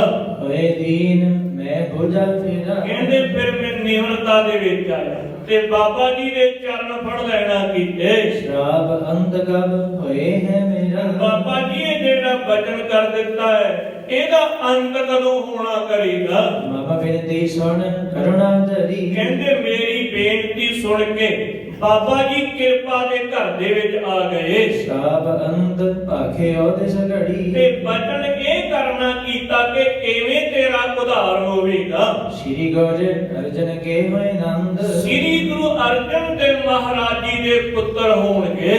ਆਜੋਦ ਧਾਰਨ ਵਿਖੇ ਬਲੰਦ। ਉਹ ਸ਼ਾਸਤਰ ਧਾਰੀ ਹੋਣਗੇ, ਉਹ ਸ਼ਿਕਾਰ ਖੇਡਿਆ ਕਰਨਗੇ। ਕਰਦੇ ਖੇਡ ਤੋਹੇ ਕੋ ਮਾਰੇ। ਜਦੋਂ ਉਹ ਸ਼ਿਕਾਰ ਖੇਡਣ ਵਾਸਤੇ ਆਉਣਗੇ ਨਾ ਤੇ ਤੇਰਾ ਸ਼ਿਕਾਰ ਉਹਨਾਂ ਦੇ ਹੱਥੋਂ ਹੋਣਾ ਕਰੇਗਾ। ਤਨ ਮੇਰਾ ਹੱਥ ਤਵਹਿ ਉਧਾਰੇ। ਤੇ ਉਦੋਂ ਤੇਰਾ ਫਿਰ ਆਧਾਰ ਹੋ ਜਾਵੇਗਾ। ਉਦੋਂ ਤੂੰ ਪਰਮੇਸ਼ਰ ਦੇ ਘਰ ਦੇ ਵਿੱਚ ਪਹੁੰਚ ਜਾਵੇਂਗਾ। ਗੁਰੂ ਨਾਨਕ ਦੇਵ ਮਹਾਰਾਜ ਜੀ ਦੇ ਚਰਨਾਂ ਦੇ ਵਿੱਚ ਤੇਰਾ ਨਿਵਾਸ ਹੋ ਜਾਵੇਗਾ। ਤਬ ਕੋ ਮੈਂ ਸੋ ਕਰਦਨ ਪਾਏ। ਕਹਿੰਦਾ ਉਦੋਂ ਤੋਂ ਮੈਂ ਸੂਰ ਦੀ ਜੂਨੀ ਦੇ ਵਿੱਚ ਪਿਆ ਹਾਂ। ਵਿਚਰਦ ਰਹੇ ਵਡਾਲੀ ਥਾਏ। ਕਹਿੰਦੇ ਮੈਂ ਫਿਰ ਵਡਾਲੀ ਉਦੋਂ ਦਾ ਰਹਿ ਰਿਹਾ ਕਿ ਕਦੋਂ ਉਹ ਸ਼ੁਭ ਸਮਾਂ ਆਵੇ, ਕਦੋਂ ਗੁਰੂ ਹਰਗੋਬਿੰਦ ਸਾਹਿਬ ਜੀ ਆਉਣ, ਮੇਰਾ ਸ਼ਿਕਾਰ ਹੋਵੇ ਤੇ ਮੈਂ ਮੁਕਤ ਹੋ ਜਾਵਾਂ। ਕਹਿੰਦਾ ਜੀ ਮੈਂ ਉਦੋਂ ਦਾ ਇੱਥੇ ਹੀ ਰਹਿ ਰਿਹਾ ਹਾਂ। ਅਬ ਸਤਿਗੁਰ ਨੇ ਆਨੇ ਉਧਾਰਾ। ਹੁਣ ਸਤਿਗੁਰੂ ਜੀ ਨੇ ਮੇਰਾ ਉਧਾਰ ਕਰ ਦਿੱਤਾ ਹੈ। ਖੇਡਦੇ ਖੇਡ ਮੋਹਿ ਕੋ ਮਾਰਾ। ਸ਼ਿਕਾਰ ਖੇਡਦਿਆਂ ਖੇਡਦਿਆਂ ਸੁਤੇ ਸਿੱਧੀ ਮੇਰਾ ਵੀ ਸ਼ਿਕਾਰ ਕਰ ਦਿੱਤਾ। ਇਹ ਕਹਿ ਪਰਮ ਗਤੀ ਕੋ ਭਇਓ। ਹੁਣ ਮੈਂ ਪਰਮ ਗਤੀ ਨੂੰ ਪ੍ਰਾਪਤ ਹੋ ਜਾਵਾਂਗਾ। ਭਾਨਾ ਸਾਧੂ ਸੁਣ ਵਿਸਮਇਓ। ਕਹਿੰਦੇ ਬਾਬਾ ਭਾਨਾ ਜੀ ਤੇ ਬਾਬਾ ਸਾਧੂ ਜੀ ਸੁਣ ਕੇ ਬੜੇ ਹੈਰਾਨ ਹੋਏ। ਬਾਬਾ ਭਾਨਾ ਜੀ ਪਿਤਾ ਜੀ ਦੇ ਬਚਨ ਸੁਣੇ ਬਾਬਾ ਬੁੱਢਾ ਜੀ ਦੇ ਕਿ ਸਾਡੇ ਪਿਤਾ ਜੀ ਇੰਨੇ ਵੱਡੇ ਮਹਾਨ ਸੀ, ਜਿਨ੍ਹਾਂ ਦਾ ਏਡਾ ਵੱਡਾ ਗੁਰੂ ਜੀ ਸਤਿਕਾਰ ਕਰਦੇ ਸੀ। ਕਹਿੰਦੇ ਪਿਤਾ ਜੀ ਦੀ ਗਾਥਾ ਸੁਣੀ ਬਾਬਾ ਭਾਨਾ ਜੀ ਨੇ, ਬੜੇ ਪ੍ਰਸੰਨ ਹੋਏ। ਕਹਾ ਦਮ ਦਮਾ ਕੁਛ ਬਣਵਾਏ। ਕਵੀ ਜੀ ਕਹਿੰਦੇ ਉੱਥੇ ਦਮਦਮਾ ਗੁਰਦੁਆਰਾ ਅਸਥਾਨ ਅੱਜ ਵੀ ਬਣਿਆ ਹੋਇਆ ਹੈ। ਬੈਠੇ ਪੈਦਾ ਲੀਨ ਬੁਲਾਏ। ਸਤਿਗੁਰੂ ਜੀ ਉੱਥੇ ਬੈਠ ਗਏ ਤੇ ਨਾਲੇ ਪੈਦੇ ਖਾਨ ਨੂੰ ਬੁਲਾਇਆ। ਭਾਈ ਉਹਦਾ ਘੋੜਾ ਜ਼ਖਮੀ ਹੋ ਗਿਆ, ਘੋੜੇ ਤੋਂ ਡਿੱਗਿਆ ਕਿਤੇ ਸੱਟ ਪੇਟ ਨਾ ਲੱਗ ਗਈ ਹੋਵੇ, ਪੈਂਦੇ ਖਾਂ ਨੂੰ ਸਿੱਖਾਂ ਨੂੰ ਕਹਿ ਕੇ ਆਪਣੇ ਪਾਸ ਬੁਲਾਇਆ। ਬੁਝੀ ਕੁਸ਼ਲ ਕੀਨ ਸਨਮਨ। ਸਤਿਗੁਰੂ ਜੀ ਨੇ ਉਹਨੂੰ ਪੁੱਛਣਾ ਕੀਤਾ ਕਿ ਭਾਈ ਦੱਸ ਕਿਤੇ ਸੱਟ ਪੇਟ ਤੇ ਨਹੀਂ ਲੱਗੀ, ਤੇ ਨਾਲੇ ਸਤਿਗੁਰੂ ਜੀ ਨੇ ਉਹਦਾ ਸਨਮਾਨ ਵੀ ਕਰਨਾ ਕੀਤਾ। ਕਿੰਦ ਕਦੇਰ ਮੈਂ ਕੀਨ ਬਿਆਨਾ। ਕੁਝ ਦੇਰ ਸਤਿਗੁਰੂ ਜੀ ਉੱਥੇ ਸੱਜ ਗਏ। ਪਾਨੇ ਸਾਥ ਕਥਤ ਕਥ ਆਏ। ਕਹਿੰਦੇ ਬਾਬਾ ਭਾਨਾ ਜੀ ਦੇ ਨਾਲ ਬਚਨ ਕਰਦੇ ਹੋਏ ਅੱਗੇ ਆ ਗਏ। ਜੋ ਸਿੱਖ ਬਿਰਦ ਕੀ ਨਿੰਦ ਅਲਾਏ। ਹੁਣ ਬ੍ਰਹਮ ਗਿਆਨੀ ਦੀ ਨਿੰਦਿਆ ਦੇ ਬਾਰੇ ਕਵੀ ਜੀ ਬਚਨ ਕਰਦੇ ਹੈ ਕਿ ਬਾਬਾ ਬੁੱਢਾ ਜੀ ਦੀ ਜਿਹੜਾ ਨਿੰਦਿਆ ਜਾਂ ਕਹੇ ਵੀ ਮਹਾਂਪੁਰਖ ਬ੍ਰਹਮ ਗਿਆਨੀ ਦੀ ਨਿੰਦਿਆ ਆਪਣੇ ਮੁਖ ਦੇ ਵਿੱਚੋਂ ਕਰਦਾ ਹੋਵੇ, ਬਾਬਾ ਬੁੱਢਾ ਜੀ ਵਰਗਾ ਪੂਰਨ ਬ੍ਰਹਮ ਗਿਆਨੀ ਜਿਹੜੇ ਬਾਣੀ ਦੇ ਵਿੱਚ ਲੱਛਣ ਦੱਸੇ ਹੈ ਨਾ ਕਿ ਕਿਹੋ ਜਿਹਾ ਬ੍ਰਹਮ ਗਿਆਨੀ ਹੋਵੇ, ਉਹੋ ਜਿਹੇ ਬ੍ਰਹਮ ਗਿਆਨੀ ਦੀ ਨਿੰਦਿਆ ਝੂਠਾ ਨਾ ਹੋਵੇ, ਲਿਬਾਸ ਹੀ ਪਾਇਆ ਹੋਵੇ ਤੇ ਬਣਿਆ ਹੋਵੇ ਬ੍ਰਹਮ ਗਿਆਨੀ, ਉਹਦੀ ਨਹੀਂ। ਜਿਹੜਾ ਸੱਚਮੁੱਚ ਬ੍ਰਹਮ ਗਿਆਨੀ, ਕਿਉਂਕਿ ਬ੍ਰਹਮ ਗਿਆਨੀ ਜਿਹੜਾ ਹੈ ਉਹਦੇ ਵਾਸਤੇ ਸਾਰੇ ਇੱਕ ਸਮਾਨ ਹੈ, ਆਪਣੇ ਹੋਣ ਪਰਾਏ ਹੋਣ, ਨੋ ਮਾਇਆ ਤੋਂ ਉੱਚੇ ਉੱਠ ਗਏ, ਉਹ ਹੈ ਬ੍ਰਹਮ ਗਿਆਨੀ ਤਤ ਵੇਤੇ, ਜਿਨ੍ਹਾਂ ਦਾ ਸਾਰਿਆਂ ਦੇ ਨਾਲ ਪਿਆਰ ਹੈ, ਸਭ ਦੇ ਵਿੱਚ ਜਿਹੜੇ ਰੱਬ ਨੂੰ ਤੱਕਦੇ ਹੈ ਤੇ ਸਭ ਦੇ ਨਾਲ ਪਿਆਰ ਕਰਦੇ ਹੈ, ਉਹਨਾਂ ਨੂੰ ਕਿਹਾ ਜਾਂਦਾ ਬ੍ਰਹਮ ਗਿਆਨੀ।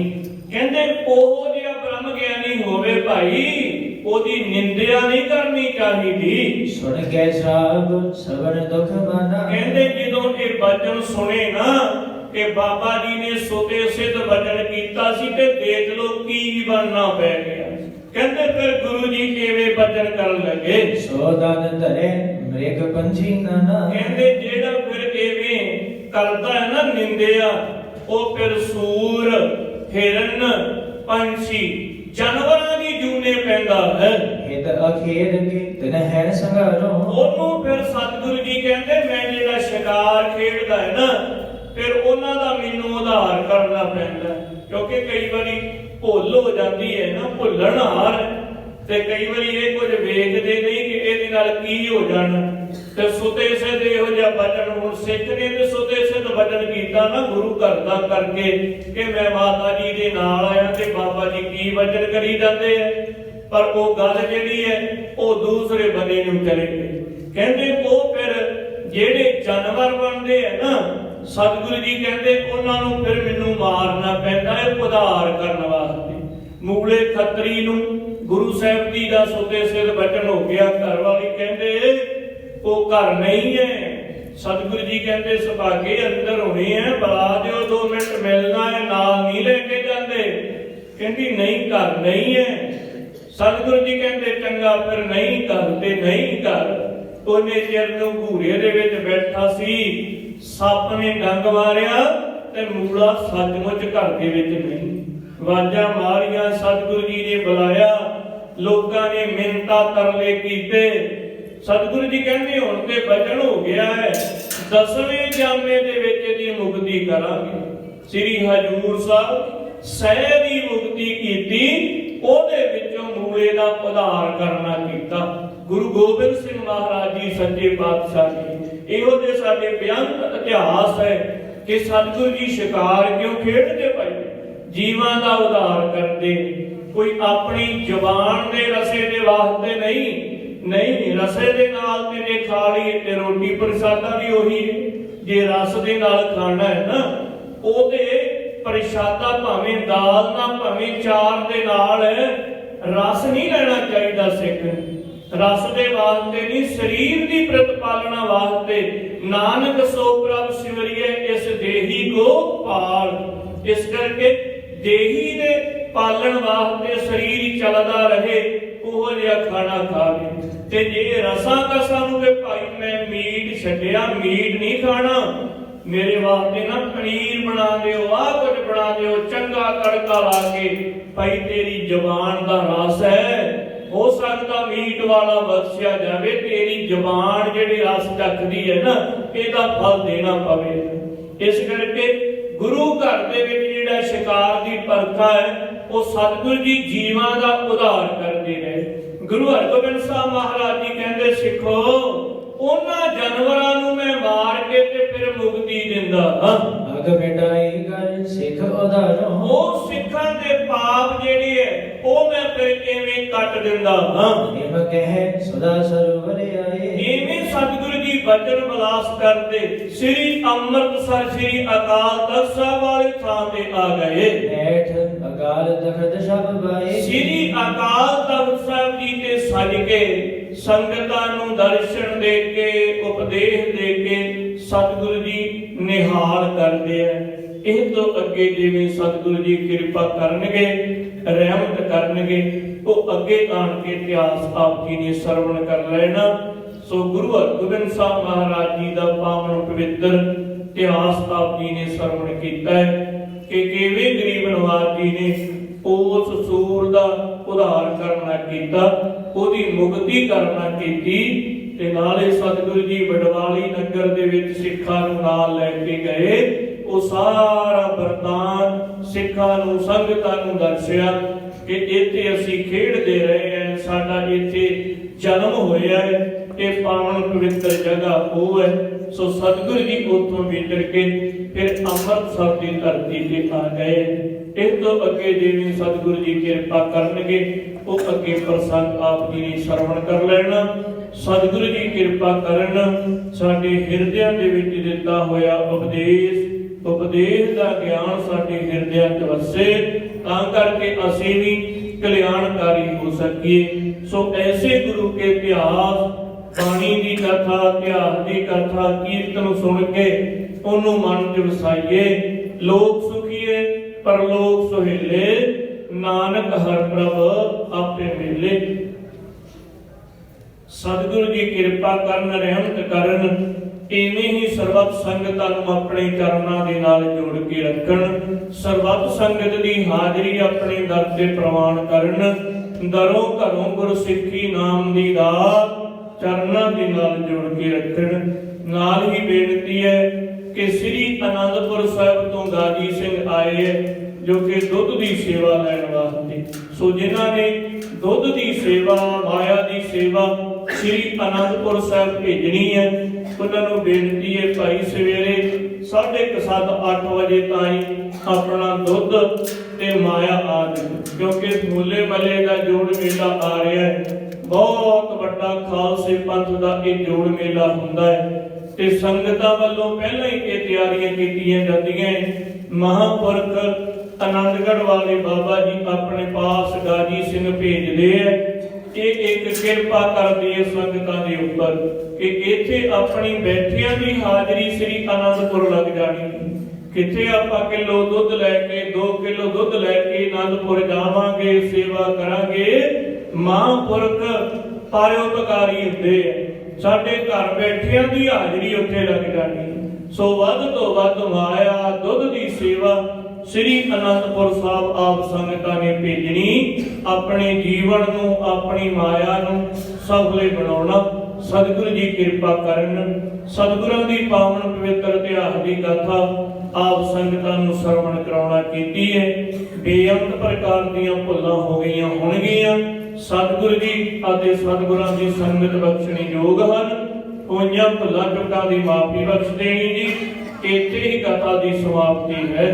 हे अच्युत हे पार ब्रह्म अविनाशी अगनाश, हे पूर्ण हे सर्व में दुख भंजन गुण दास, हे संगी हे निरंकार, हे निर्गुण सब टेक, हे गोविंद हे गुण निधान, जागे सदा विवेक, हे अपरंपर हर हरे, हे बिहोवन हार, हे संतां के सदा संग, हे दाराया दार, हे ठाकुर हो दास रो,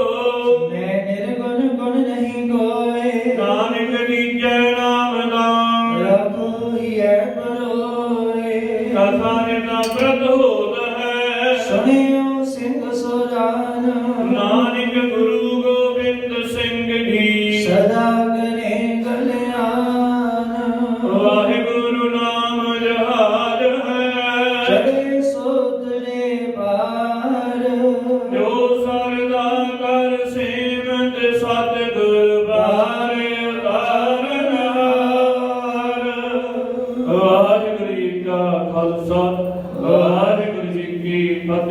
सतगुਰਾਂ ਦੇ ਪਾਵਨ ਪਵਿੱਤਰ ਘਰ ਹਾਜ਼ਰੀ ਅੰਦਰ ਕੀਰਤਨ ਦੀ ਪ੍ਰਾਰੰਭਤਾ ਹੋਣ ਲੱਗੀ ਹੈ।